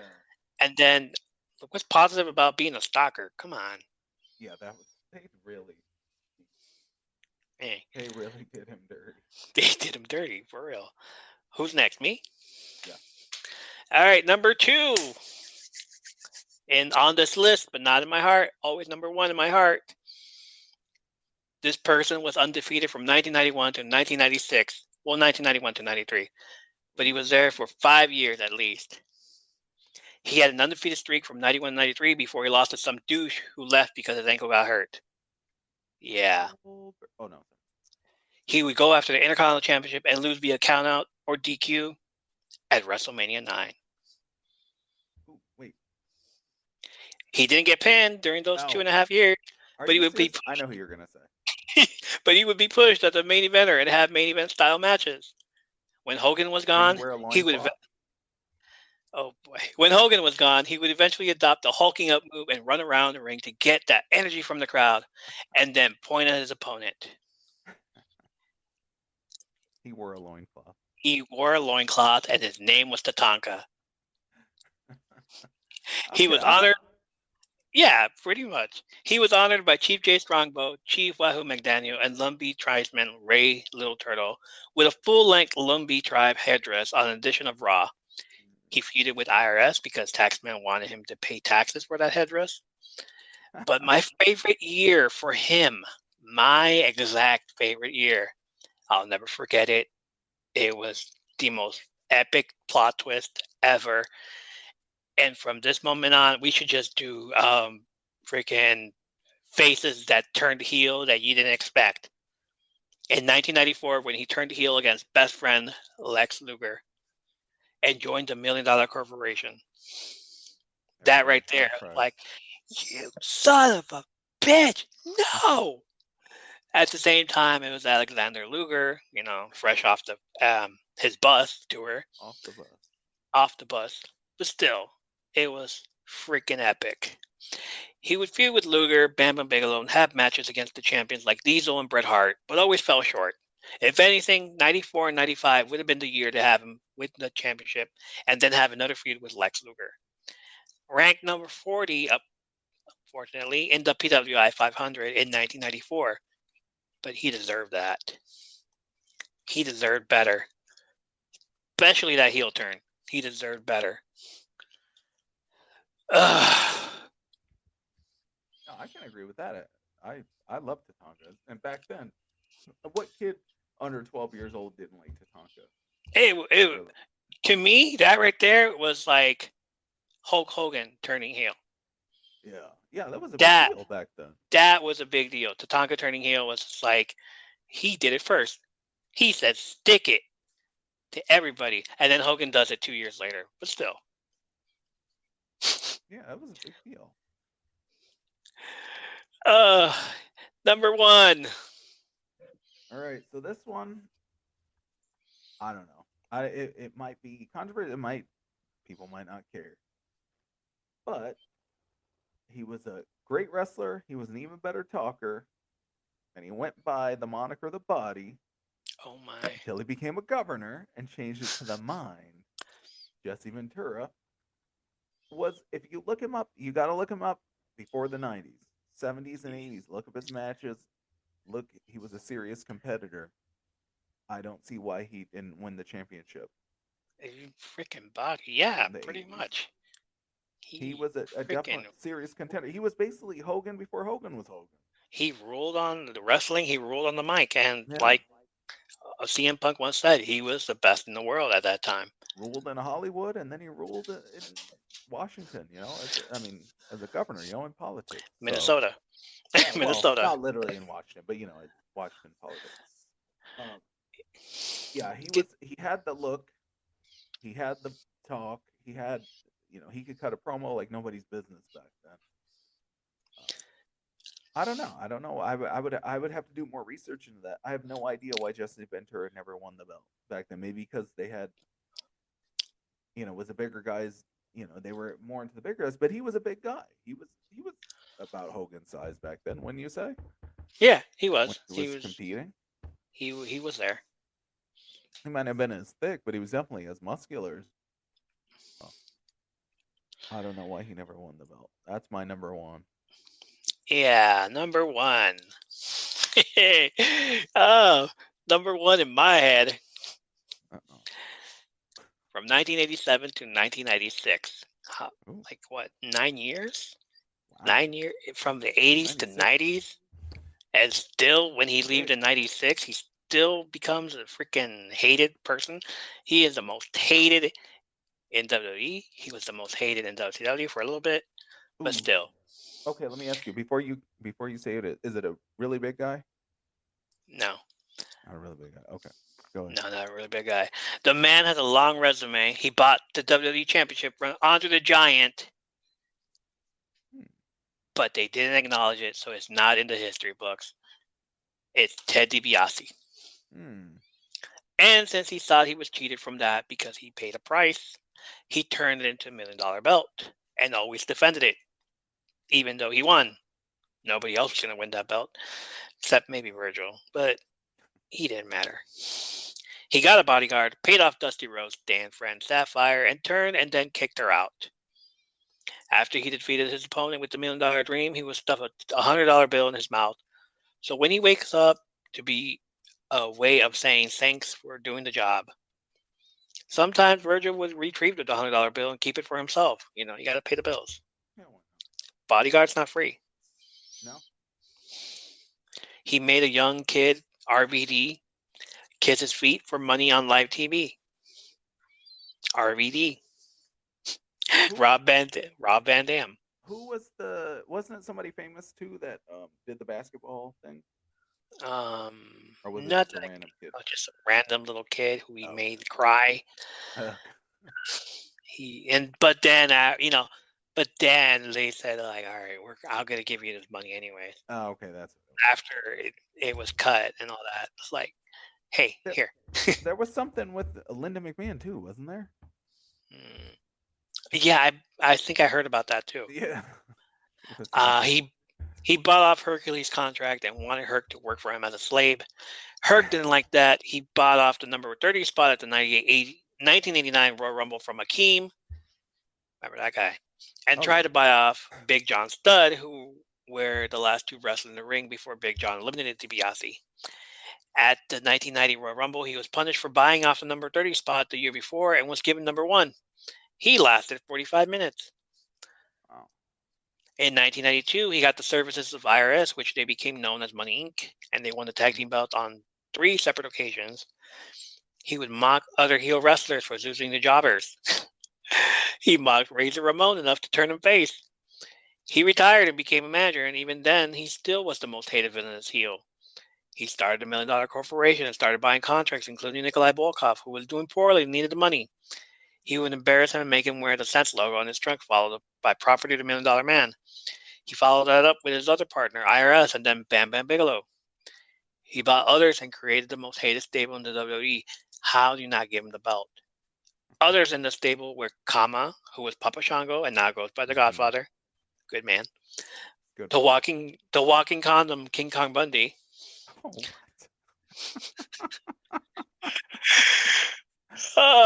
5. Psycho Sid, 1, 2, 3 Kid, and the most famous one of all that I did not see coming, the Native American Tatanka. He bought off a Native American. Terrible. Yeah. How do you not push him? And finally, before he left to join the NWO, he introduced all of us to the new million champion, the ringmaster Steve Austin. Mm-hmm. Yeah, that guy didn't last long either. So, Nah, nobody cares about him. ringmaster who? He'll never go anywhere. Never. Who? No. I don't Most think hated. ringmaster's in the Hall of Fame. I don't think he'll be in the Hall of Fame either. That guy had a lot of nerve coming in.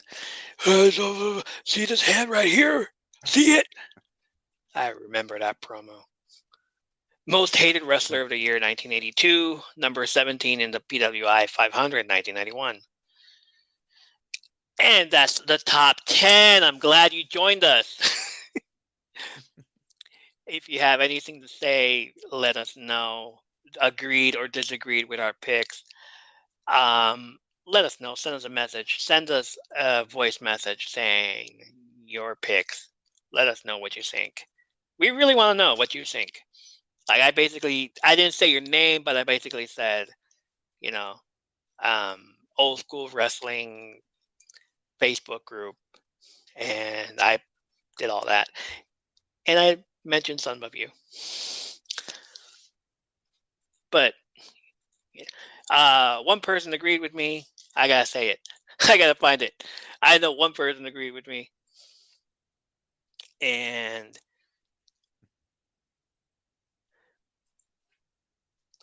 his name is Rick Lanning. There you go.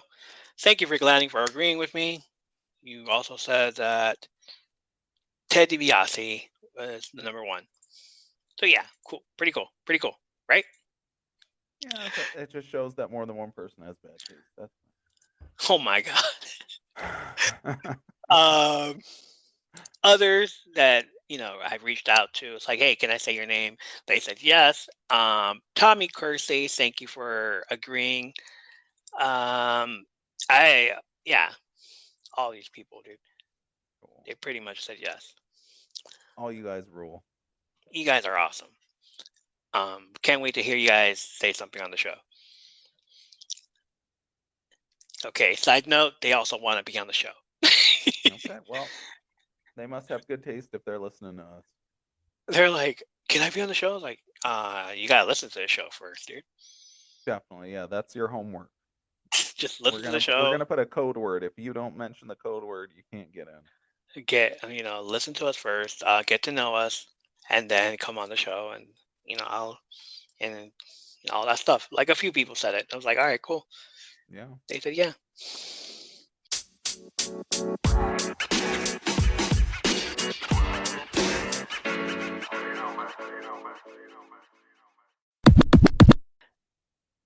It's time for the WrestleMania Rewind, where we bring up our old WrestleMania moments and talk about it on the air. This week, we are headed to WrestleMania 18.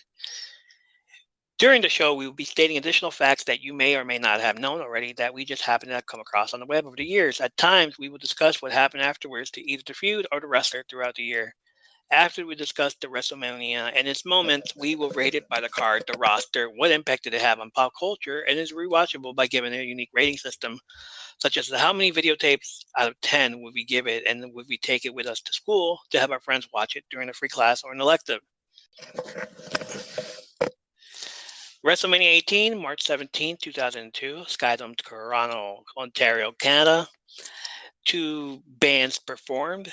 One was Saliva, and the other one was Drowning Pool. Rock. A few things happened this year. This is the year they took the F out, and the year we get the Raw and SmackDown brand extension, which I will be bringing up which wrestler went where. Everyone was separated, including tag teams, with the exception of the NWO, which was a stable group. Unless you had the World Tag Team titles, you had a passport to show up on both Raw and SmackDown, which meant more work for you and actually be on the road to the next town.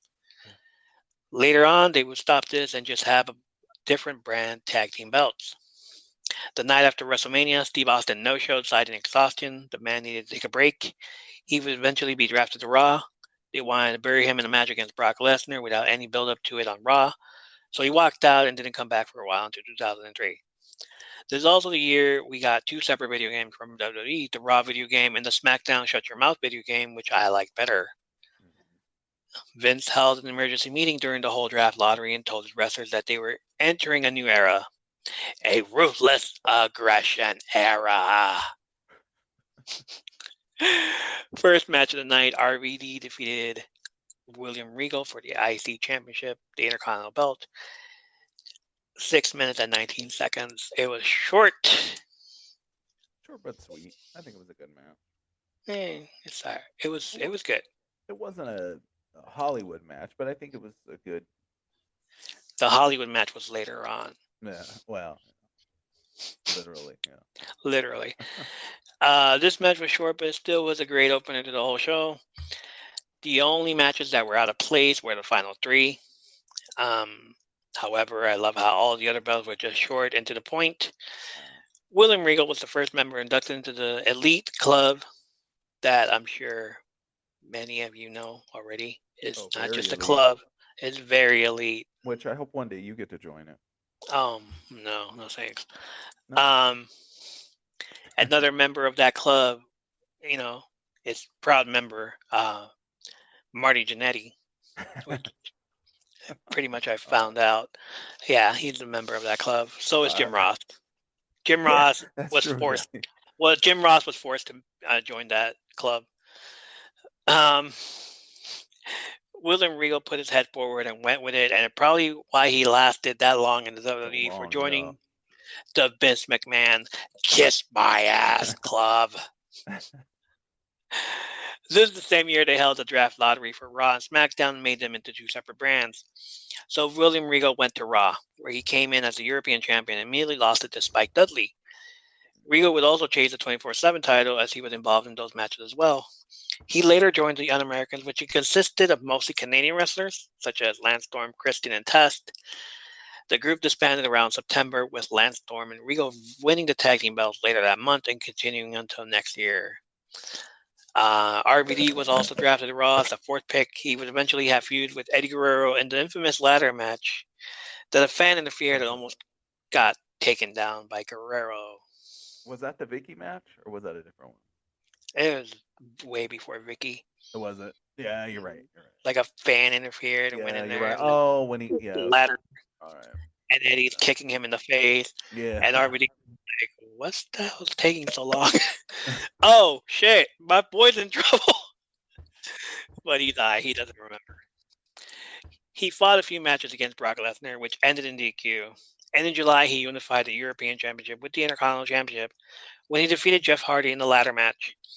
Later that month, he was defeated by Chris Benoit, and won the IC title back at SummerSlam. At Survivor Series, he participated in the first ever Elimination Chamber against Triple H, Shawn Michaels, Booker T, Kane, and Chris Jericho.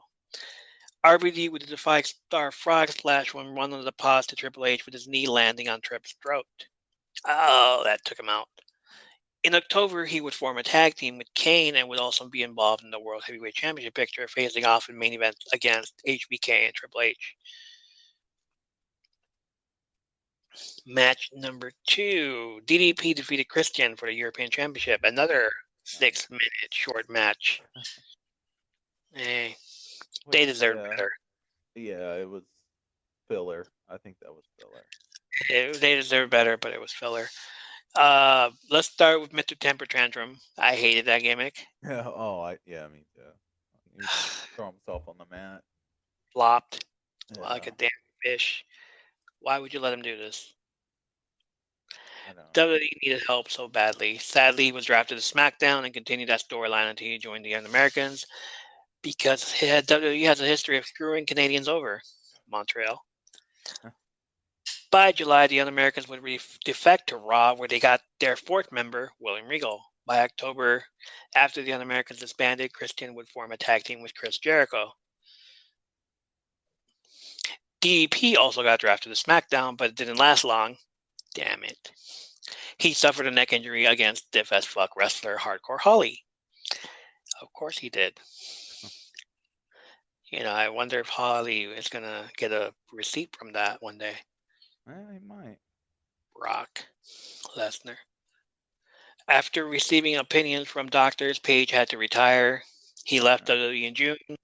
He didn't come back to wrestling until 2014, where he faced Raven. In 2005, we all got the benefits of DDP yoga and learned how to bang. He did some good for people, though. He did. Legitimately. Scott Hall and Jake the Snake. Big Snake, and now Buff Bagwell. Yeah. Oh, silver lining. Maven versus Goldust for the Hardcore Championship. 3 minutes because the 24/7 title. Spike Dudley ended up coming in there and beating him. Maven. Which is fun. Goldust, who was a 9-time Hardcore champion, was drafted to Raw, where he formed a tag team with Booker T, the most funniest tag team I've ever seen in a while. Booker joined the NXT 2.0 version of NNWO, and Goldust tried joining also like an episode where they got the cool guy to join the fraternity, but his goofy sidekick gets denied. In June, Booker was ejected from the NWO. They won the tag team belt at Armageddon. Maven, a 3-time Hardcore champion, was the 10th pick for SmackDown due to being the Hardcore champion. Yeah, nobody wanted Maven.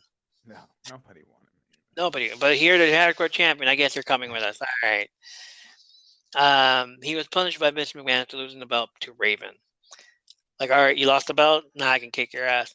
He was then traded to Raw in November and started a feud with Christopher Nowinski, who was a big advocate for concussions.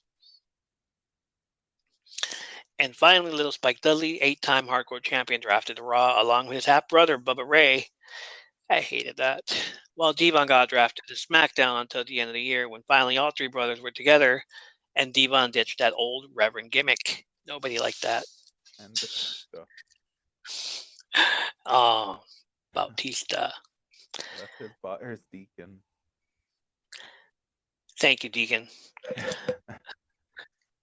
Kurt Angle defeated Kane, and yet this match was 10 minutes and 45 seconds. That was a funny match. It was a funny match. Why? Why Kurt Angle and Kane? Why? Kane was drafted to Raw and started talking normal instead of a voice box. Yeah. Referred to his fans as the Canaanites in a now legendary promo featuring The Rock and Hulk Hogan. What you gonna do, brother, when the Canaanites come running wild on you?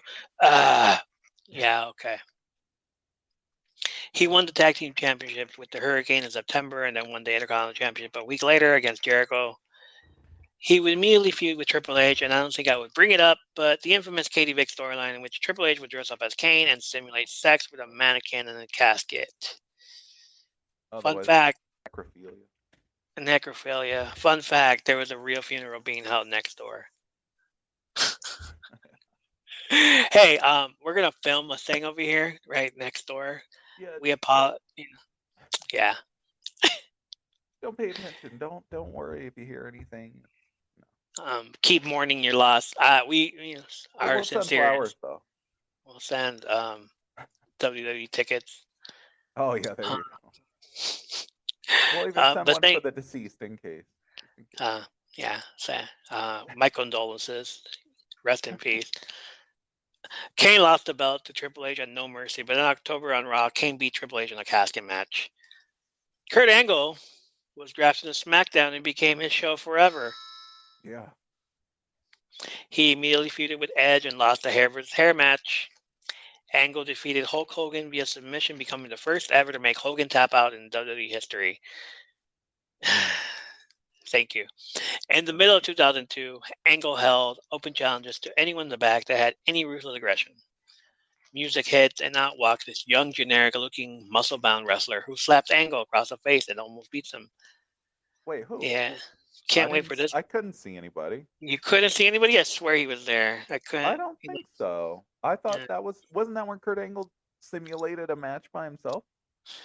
I do recall him just bouncing around. There. Yeah. Like bouncing around the ring because he's the greatest. It was his show. He just made it look like he was having a match with somebody just to showcase how good he was, that he could literally carry nobody. Anything. I could do anything. Yeah. He can make the air look like a good wrestler. Yeah, his time is now. Yeah. His time was definitely now. Or don't give up. Yeah. Hustle. Do the hustle. The loyalty and the respect. Oh, John Travolta? Oh, no. Can't wait for this kid to get buried soon. What's next? He's going to start rapping in the ring? Who? Nobody? I believe his name was. His name is John C.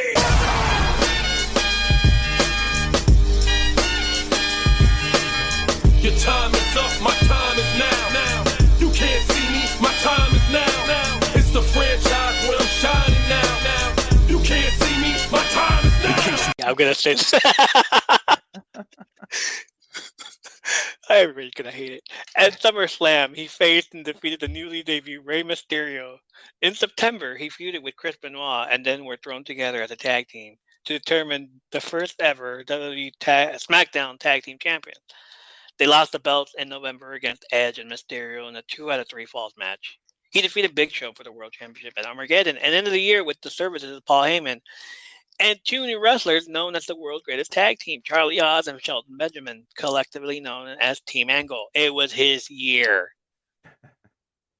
It was his show. His show. As soon as he said, I'm going to SmackDown, and it's a new brand. Okay, we're doing wrestling from now on. No sports entertainment. You guys can have that on Raw. We're going to go back to basic old wrestling. We're going to wrestle. I'm going to include new fucking people, and they're going to wrestle. SmackDown's going to be the A show from now on, and it happened. Damn right it happened. It's true. It's true. Damn true. The Hurricane defeated Spike Dudley for the Hardcore Championship. Yeah, it happened. Hurricane was drafted to SmackDown, won the Cruiserweight Championship from Tajiri and Billy Kidman. Remember those guys? Oh yeah, I remember. Is the later on in life Cruiserweight division that we know people this time around. He lost it to Jamie Noble at King of the Ring and then was traded to Raw later in 2002, where he formed a tag team with Kane, now known as Hurricane. Great name there, guys. Why not? Well, who wore it better, Hurricane or Benifer? I say Hurricane. Who? Benifer, Ben and Jennifer. Oh my! Saying WWE was doing it before all they were doing it. Hollywood combining the names and all that stuff. Yeah. WWE did it better. Mega powers. The only Undertaker match I didn't like, though, for this known reason, the Undertaker defeated Ric Flair. Yeah, 18 minutes. Too long. Way too long. Yeah. Again, it was. I don't remember. And I'm sure it was relevant then, but when I watched it now, it's just like, somebody's father beating up somebody's grandfather. Like, why? Yeah, pretty much. Ric Flair would take control of Raw while Vince McMahon would run SmackDown. Yeah. During this time as running Raw, Flair would book himself to face the world champions, Undertaker, and then later on Triple H. He lost his matches in September while Triple H defending the WWE World Heavyweight Championship against RVD. Flair came out to take the sledgehammer from Triple H, who ended up hitting RVD with it and joined him as his manager. But Batista joined them as well, and they became Evolution. They just needed one more person. One more person. They had the future. They had the past, present, and the bodyguard. Enter Mark Jindrak. Oh, yeah. No, wait, scratch that guy. Oh. Got to redo the whole promo. Oh. Yeah, we got to do the whole promo again. Sorry, guys. From the top. Let's bring in that other guy. What's his name? I don't know. He didn't last that long. Orton. Bob Orton's kid. Oh, yeah. Oh, yeah, he was there for a while. Wasn't he with the whole shoulder? He had the arm sling and all that stuff. Started out the year with the arms. Started off the year with basic creator wrestler. Purple shorts, Randy Orton. Hey, nothing you can say, nothing you can do. That's not what he started with, though. No, was it something else? No, he started with. Oh yeah, that's right. Music. Super generic music. Talk about create a wrestler. His music, his original music was. Then they gave him guitar solo. Yeah, there you go. Randy Orton. Yeah. And then he gets injured, and then he comes back as a face, and then he comes back as a heel. Mm-hmm. Sure. They didn't know what to do with him. Let's put him in Evolution. Cool. Undertaker. Yeah, it did. Pretty much. Undertaker was drafted to Raw, where he would defeat Steve Austin at Backlash for a #1 contendership of the Undisputed title. He defeated Hulk Hogan a month later for the Undisputed title. He turned face in July when he defeated Jeff Hardy in a ladder match, but shook his hand afterwards. He was later drafted to SmackDown in August and would have epic matches against Chris Benoit, Kurt Angle, and Eddie Guerrero. Told you SmackDown was the best show. Yeah, In October, while. yeah, because Undertaker got there too. And then we have, of course, great Wrestler's Court. We got to do that one. In October, The Undertaker took a break and didn't come back until the Royal Rumble in 2003. So glad I waited a week to say this match. Stone Cold defeated Scott Hall. Yeah. WWE pulled the brakes on the NWO storyline from the start. If they didn't create it, they will destroy it. Kevin Nash is quoted as saying that after they found out Hogan was going to turn face and drop out of the NWO, Scott said he'll be at the bar, which started a whole slew of problems. They then proceeded to recruit X-Pac on SmackDown and The Big Show right after. The band's back together, and they all got drafted to Raw. In May, Scott Hall would be in the now infamous and as seen on Dark Side of the Ring Plane Ride from Hell, which he was under heavy substance and claims he doesn't remember a thing that happened. He was wheeled out of the airport upon arrival. He would be released 2 days later after competing in a 6-man match. Like, why wouldn't you tell him before the match? Like, tell me out of him. Tell me before work that I'm fired before I start work. Oh yeah. I still blame WWE for this. Kevin Nash continued to run the ball with NWO Angle, even recruiting his best friend and Click member Shawn Michaels into the group. Again, it was the NXT 2.0 version. He suffered a bicep injury, which put him out of action for a bit. And when he came back, the infamous quad injury. In July, Vince McMahon brought former WWE president Eric Bischoff as the new general manager of Raw and permanently disbanded the NWO. Nash wouldn't come back until 2003. Great. Billy and Chuck defeated APA, the Dudley Boys, the Hardy Boys in a tag team championship. 13 minutes and 50 seconds. It's not bad for a tag team match, especially a four-way. With that many teams. Billy and Chuck. Wow. Matt and Jeff were split up. Jeff would be drafted to Raw, while Matt would be working the Heat matches on Sunday night. He came back to Raw and turned heel by turning on his brother again. He would be drafted to Raw, where we would see Matt Hardy version 1 and get the best Mattitude facts we could ever imagine. Another person who made SmackDown the best thing ever. Matt would get over fast as a heel and form a team consisting of MFers, Shannon Moore, and Crash Holly. Yeah. Remember those? Oh, yeah. Here, my MFers. My Mattitude followers. Yeah. Matt followers. Yeah. Devon was drafted to SmackDown, where he would have that short-lived gimmicks. Thank God. Reverend Devon and teamed up with Deacon Batista. Nobody would like that. Dudley Boys were separated, and they got heat because of it. Bubba was regulated to tagging with half-brother Spike, but developed a mediocre face version of what is now known as Bully Ray. They would thankfully reunite at Survivor Series. Bradshaw was drafted to Raw, and Farouk was drafted to SmackDown. They split up, the best team ever. Another team that would eventually reunite due to bad splitting decisions. Yeah. Billy and Chuck.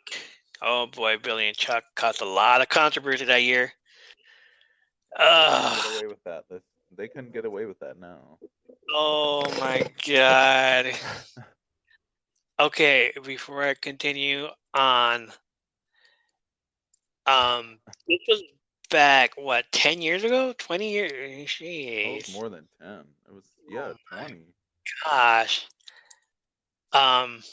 This was back then. This was a thing back then.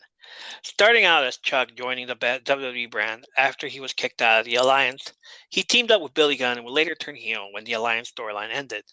Of course. Billy and Chuck would then be affectionate toward each other, acting what kids today would call sus. Yeah. I'm not saying it's sus now. I just, saying these kids would say it. Kind of sus. Back then, when they were with each other, they would come out wearing the same type of clothing, pigtails, and more twerking. And listen, and their song was like a Backstreet Uh, Boys type of song, or you are so good. Yeah. you look so good. Was it You Look So Good? I thought it was You Are So You look so good to me. Good. Oh, my. Developmental wrestler Rico Constantino would arrive at the main roster and be placed as a personal stylist and manager to the duo. Okay, remember they were still heels. And so basically it's like everything that WWE ever did back then. If you were gay or a lesbian, you would be considered a heel for no reason. It's just like Lanny Poffo had it. The Genius was a gay, right? Right? I mean, was it just me? No? Okay, it was just me, I guess. I'm sorry. But I would assume that he was gay. And they made him out to be. They made him out to be. They made him out to be because he did all these things that, so. like the way he walked, the way he pranced around the ring. Yeah. For them, like as a heel move, of course, he would shake hands with the left hand, not the right. Of course, WWE would do that. But as soon as everybody was changing their minds of Billy and Chuck, they started becoming more faces. So everybody was loving it. So Rico Constantino arrived at the main roster and be placed as a personal stylist and manager to the duo. In September, more controversy in this storyline when Chuck proposed life partnership to Billy and would happen on SmackDown. They didn't like that. They wanted a resolve to this, but it never happened. None of them would go through it, as it was revealed that Billy and Chuck did it all for, what are the kids saying these days? What, for the clout? Clout. Eric Bischoff was disguised as a priest in one of the most awesome wedding segment reveals in history and had a brand versus brand feud with SmackDown general manager Stephanie McMahon. Told the duo they have expired their 3 minutes of fame. I'm sorry, did Eric Bischoff just hear himself say 3 minutes? No. Enter 3-minute warning. Yeah. Controversial. On to the next match, which, wow, should have been the main event. Yeah, back then it should have been. The Rock defeated Hollywood Hulk Hogan, 16 minutes and 23 seconds. It could have been longer. I still would have enjoyed it. Freaking, the best match of the night.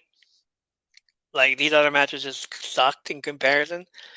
And the last time I'm ever going to see Hogan at WrestleMania in the main event. I'm sure I loved it back then. Rewatching it, I feel like it dragged on for me. It dragged on. Now, it dragged. Sure yeah. Back then, I loved it. Yeah, back then because of The Rock, and then like yeah. I've chosen just about every Mania with him in the main event, including this one. Wait, this isn't the main event. Who else is left? I'd hate to be the people who have to follow this classic. Well, they had to have something in between, like, if you're somebody who eats sushi, you have to have that ginger before you take before you take another before you try another sushi roll. So they had to have something in between. I love the crowd participation in this match. When they first met, they were all into it. Crowds were cheering for both of them. During this match, the crowd turned on The Rock and cheered Hollywood Hogan, so they switched their roles during the match. Hogan acted like a face, and The Rock acted like a heel, hence why Hogan was ready to Hulk up. Yeah. And The Rock was like staring at him, like, "What the hell are you doing?" And then spit on his hand and then slap him. Hogan once again tried to win the match with a leg drop. But this is the modern era. We know better now. So The Rock kicks out. 3 rock bottoms later, and he does the People's Elbow and wins the match. The People's Elbow trumps the Hogan leg drop as ridiculous move of the 90s. After the match, Hogan shakes The Rock's hand. This turn. This in turn has Kevin Nash and Scott Hall come out to attack Hogan, but The Rock comes back in the ring and takes them both out. The Rock tells Hollywood to do the face Hogan poses, and they both do. A month later, he faced Triple H for the undisputed title, and politics still couldn't keep Triple H from winning this one. When it comes down to it, Hogan politics trumps Triple H politics. In May, he lost the undisputed title to The Undertaker. Later drafted to SmackDown, he teamed with Edge to win the tag team belt from Billy and Chuck, which meant a passport to show up on both Raw and SmackDown. In August, Hogan feuded with Lesnar and became the second person to beat him via submission, and the first to beat him in a bear hug of all moves. What a maneuver! Hogan went on hiatus and didn't come back until 2003. The Rock, however, was the number one pick drafted to SmackDown. The Rock's freaking show, man. What are you doing? Absolutely. He defeated Kurt Angle and Undertaker at Vengeance in July for the Undisputed Championship. In August, Brock Lesnar defeated The Rock in what is called Bizarro World, due to everyone in attendance booing The Rock and cheering for Brock Lesnar, who was a heel. He took a short absence, Hollywood, and didn't come back until 2003 because he was shooting the Scorpion King as Hollywood Rock version, and still the best version of The Rock. Oh, mama. Yeah, I agree. Was that a Johnny Bravo? That was a Hollywood Rock reference right there. Easy, big fella. Hollywood Rock was the best version. I don't care The what song anybody too. said. I think the theme song was the best one too. Oh, yeah.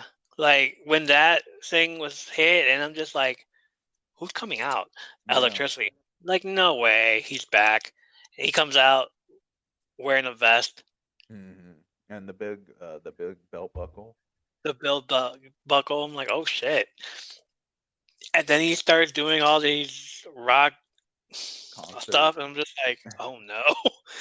We got heel rock. Oh, yeah. There's another match. I don't know why. Yeah, they could have waited until Raw.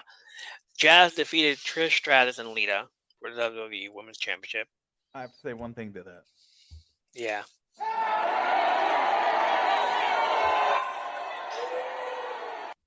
I agree. 6 minutes and 60 seconds. You know what? Fuck this match. Yeah. It's, All three women are pissed off because they were told to follow The Rock and Hogan, and they hated being there. They didn't want to be there. They just said, like, why? well, they were the ginger. You had to cleanse the palate. The fans hated them being in this predicament, so just make it a short 6-minute match. Jazz wins. Lita goes out in a blaze of glory and suffers a stinger of what doctors refer to it as spine injury, only characterized by a shooting or stinging pain that travels down one arm, followed by numbness and weakness in the parts of the arm, including the biceps, deltoid, and spinatus muscles. She was filming an episode of the critically acclaimed hit TV show at the time, nobody watched, Dark Angel with Jessica Alba, nobody cared. Oh, wow. She would be out of action for at least until 2003, so they moved her down to commentator duties on Sunday Night Heat, but also went home to recuperate. Poor Lita, I really do feel bad that it happened. What, Maybe Sunday Night Heat?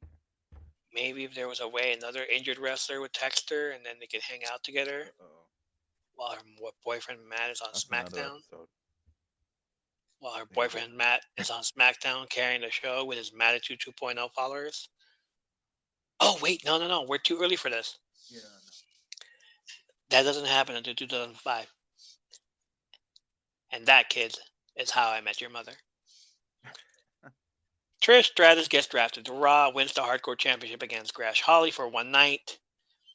The next week, she wins the Women's Championship for the second time. She was defeated by heel version of Miss Molly Holly at King of the Ring and continued to feud for 3 more months. During this time, a newly Victoria had entered the scene with a story that her and Trish used to be best friends on the fitness model scene. but Trish betrayed her, so she came here to challenge her. I love those storylines. That's another parts unknown. Yes, like parts unknown. Really, yeah, I was in the scene with her, and then, which reminds me of the times wrestler used these types of gimmicks, like Jerry Lawler and his dentist, Or nails. or Nails to fight Big Boss Man because he was a bully when I Nails was in escaped. prison. Yeah. But they let me out. I escaped. I'm still wearing the uniform. I still wear the uniform to work. This is my work uniform. Uh, yeah, like when that happened, it's like, what? Victoria? Wait, let me search for her. Hey, it says here she was a member of Godfather's. Oh, okay. Yeah, I did see Nobody believes that anymore. Jazz, who had the unfortunate task of being injured a month later due to a torn ACL, dropped the women's championship against Trish Stratus. So basically, she didn't need to win here. She was out for months and didn't come back until January of 2003 with new um, manager. Holla holla, Teddy Long. that. Was time. Wasn't she? Was she a tag team or a manager of her husband? What his name was? The husband, tag The team, I husband, think, yeah. and But what's yeah, well they as a stable or something. it was a thing, but it wasn't a stable. I don't think. It was they just came Um, out together. I don't think Teddy Long called it a stable. Oh, okay. He just I guess represented both of them then. Yeah. Red. What was his name? Red Dog. Um, Rodney Mack. Rodney Mack. But they called him something. They called him Red Dog or something. I remember that. Did Red. they? Some yeah. It was. Jeez. Why don't I just go look up Rodney Mack?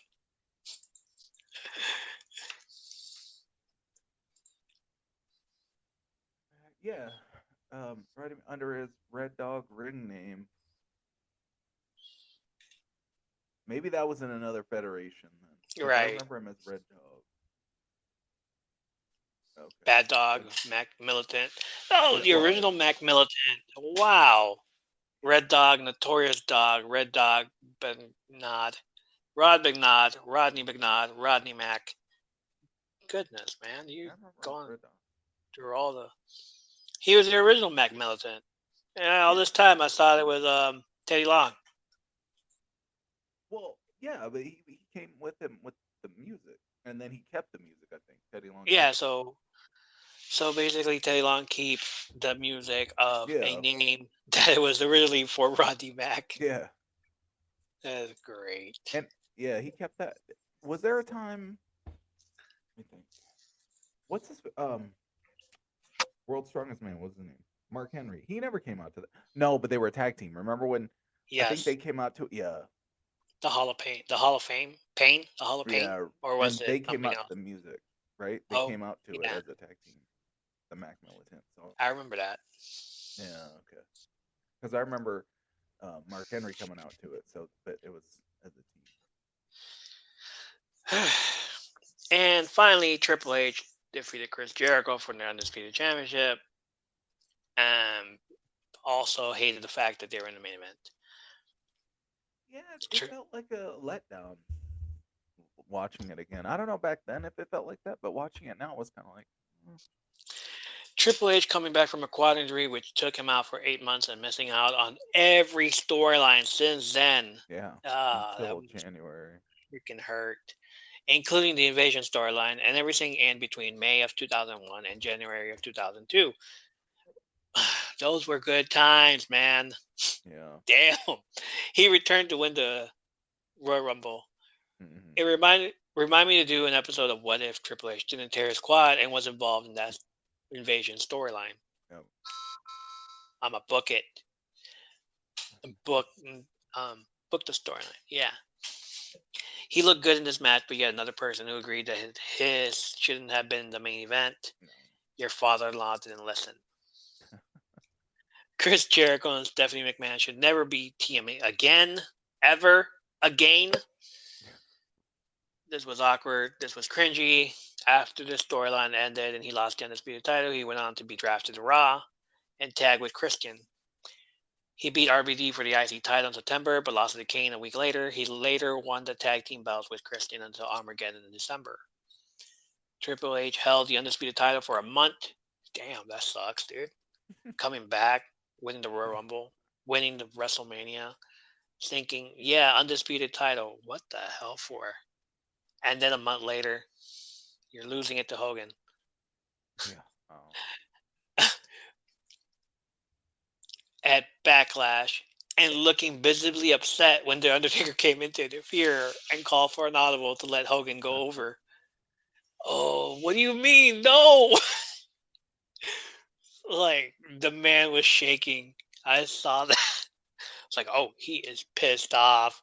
How do you like that? Getting politicked. How do you like that? You're not going to argue with your father-in-law, right? Yeah. After this moment, he was drafted to SmackDown, which he hated. This wasn't his year. It was later on in the year that was his year. Shawn Michaels came back to Raw and joined the NWO, which in turn had asked to bring Triple H to join NWO to come back to Raw as well. Vince McMahon disbanded the NWO and brought in Eric Bischoff as the Raw general manager. Bischoff brings in Triple H, and everything seems fine when Shawn Michaels thinks he's bringing back the X, until Tripp hits him with the pedigree. They face off against each other in an unsanctioned street fight at SummerSlam, where Michaels comes out of retirement to win. In September, Triple H is awarded the WWE World Heavyweight Championship because Brock Lesnar had won the Undisputed Championship and stayed exclusive to SmackDown. So it is very disputed, as they say. In October, he feuded with Kane in the now infamous Katie Vick storyline, forever mentioned. In November, he lost the championship to Shawn Michaels in the first ever Elimination Chamber and regained it back in December at Armageddon. Triple H being back as a heel was good for business. Yeah, don't you think so? I agree. Yeah, I Triple agree. H as a heel is always better than Triple H as a face, I think. I think he should only be a face when he's in DX. How was the card? Are you asking me for how many tapes? Yeah, it's time to discuss the card. Time to discuss the card. I'm gonna be honest. I wish I didn't have. I wish I did not have to have watched that again. I never would have thought that, but watching it, it really felt like a chore. I actually thought, I was like, oh, cool, names. And then you see the matches, like, what? Yeah, but the hell watching the matches, no, I got through like 2 matches and I was like, fast forward. Why am I fast forward? I'm watching it because of The Rock and Hogan. Yeah. The roster was pretty good at the time. It's just that they had horrible storylines. So they got everybody from WCW. They just couldn't get the writers from WCW. Well, and looking back, like I said, I'm sure. But watching now is just like, I guess you had to have been there, and like literally in that time. Because watching it now, I don't know why. Don't know I would why have either. liked it. I don't know why, but obviously I probably did. I probably thought it was awesome back then, but what impact did it have on pop culture? At the time, it's like everything. Just, I mean, I guess Hogan and Rock. The Rock band that showed up. Yeah. I mean, like they would have the bands. Yeah. By the 4th match, I totally forgot they were there. But then they didn't they do? Saliva did. Triple H's no. Who did Triple H's music? Like from the album, who was the other band that was there? Drowning Pool. Drowning Pool, and they actually did the song. So that was cool because remember they actually did the song on the album. Yeah. His alternative. Which was cool. Saliva kind of got on my nerves after they did one song. They did a couple more songs, and I'm like, But it was cool. As a wrestling fan, I don't think anybody knew what Dark Angel was. Oh, the show? I knew what it was. I never watched it, but I only knew what it was because I used to watch CW. I think WB. was it WB Wasn't back it, then? I thought it was on Fox. No, No? was it? No, because it was on the same station. What state? I think it was. Maybe they didn't call it CW yet, but WB became CW, and Dark Angel Yeah. was on that same station. That's why she was on the show. Was she? I thought it was. I legit thought the Dark Angel was on Fox, and I never watched it. It's like, I watched it once, the first episode, because they fucking hyped it too much. Like, you know what? like You're the right. It was on Fox. the first episode would always be like the trailers for that first episode. They're like, Right, I don't know why. I always thought it was on. Okay, you're right. It was on Fox. yeah, it was on Fox, and Maybe they did reruns on CW. But Oh. you're right. You're absolutely Uh-huh. right. so I'd only seen the first episode. After that, it was like, all right, I don't want to watch this. I was And never then- a Jessica Alba fan, even back then when she was a big deal. Then the lead us thing hits, and I'm just like, oh, let me see what happened. So, like, the episode aired, it's like, not that bad. I don't know. Oh, you saw it? I Eh, never saw it. eh, he, What was it? Did they go for a Hurricane Rana or something? In the like somebody show? landed on her. Yeah, it was a Hurricane Rana, but somebody landed on her or some shit. And yeah, it's okay. Is it rewatchable by giving it a unique rating system such as how many videotapes out of 10? I'm gonna go with 3. Yeah, I was One gonna say match in 3. there that I really liked, and it's the lowest. I apologize for making you watch this. Yeah. Like, as soon as I saw it, like, okay, I'm done watching the main event. We still gotta watch the other ones. All right, I'll watch it tomorrow. Yeah, I did not like it at all. What's your rating? Yeah, I'll give it 3. I was 3? gonna go 3. Yeah. Will we take it with? No, we're not taking it to No. school. I would No. absolutely would not. It's like, guys, what year are we in? 2000. Oh, year of the internet. Hey, come look at this. Yeah. It's on YouTube. Well, we weren't YouTube back then, but I absolutely not. Post it on. How do we post it on the internet? I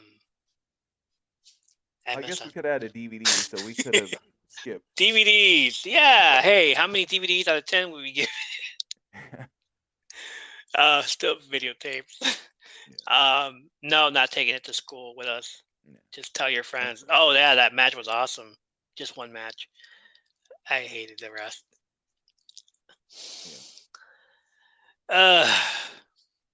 Cool. That's all the time we have for tonight. We will be back next week with WrestleMania 7 Moments discussion. More news and results. The top 10 stables of all time. I do believe we just agreed to that. Basically, stables from any era, Any and federation. any federation, any company, all that stuff. If you have another pay-per-view that you think we should watch and review, just like we have with St. Valentine's Day Massacre, or like the first ever Monday Night Raw, and in your house, let us know. If you disagree or agree with either of our lists, let us know and send us a message. We have also joined the Nerdvana Network, or TNN for short. Yay! Where's the children to give us a round of applause? Yeah, thank you. Yeah, which is a conglomerate of podcasts that promote each other's common interests. So give them a follow as well. Check out the Linktree at linktree.com/the Nerdvana Network for more information on that. There's the All Queued Up podcast, which is 2 nerds watching internet streaming shows. They have new content every Friday. The Masterpiece Shitpiece Theater Show. They go live every Saturday night at 9 p.m. Eastern. And the Nerds Have Spoken podcast, like-minded individuals who are just dedicated to bring weekly entertainment and discussions of nerd culture, sports, games, collection, and so much more. If you have a YouTube account, or rather watch your podcast on YouTube, check out the Coco Smith Showcase Collectible Show, the Sentinel Bay Review, and Tim K's Nerd Crate. All awesome video shows. Follow us on Twitter at all_things_pod. Follow me on Twitter at $1,000,000Geek. Listen to us on Spotify or Anchor at All Things Wrestling. Check us out on Facebook groups at All Things Wrestling with the same logo. Check us out on YouTube and smash that subscribe button and follow us on Instagram for more wrestling content. Thank you for supporting our content and giving us a listen. Until next time, I'm Ernie. This is Michael. Hey, have a good one. See you next time. See you later. Two time. Oh, more of that later next week.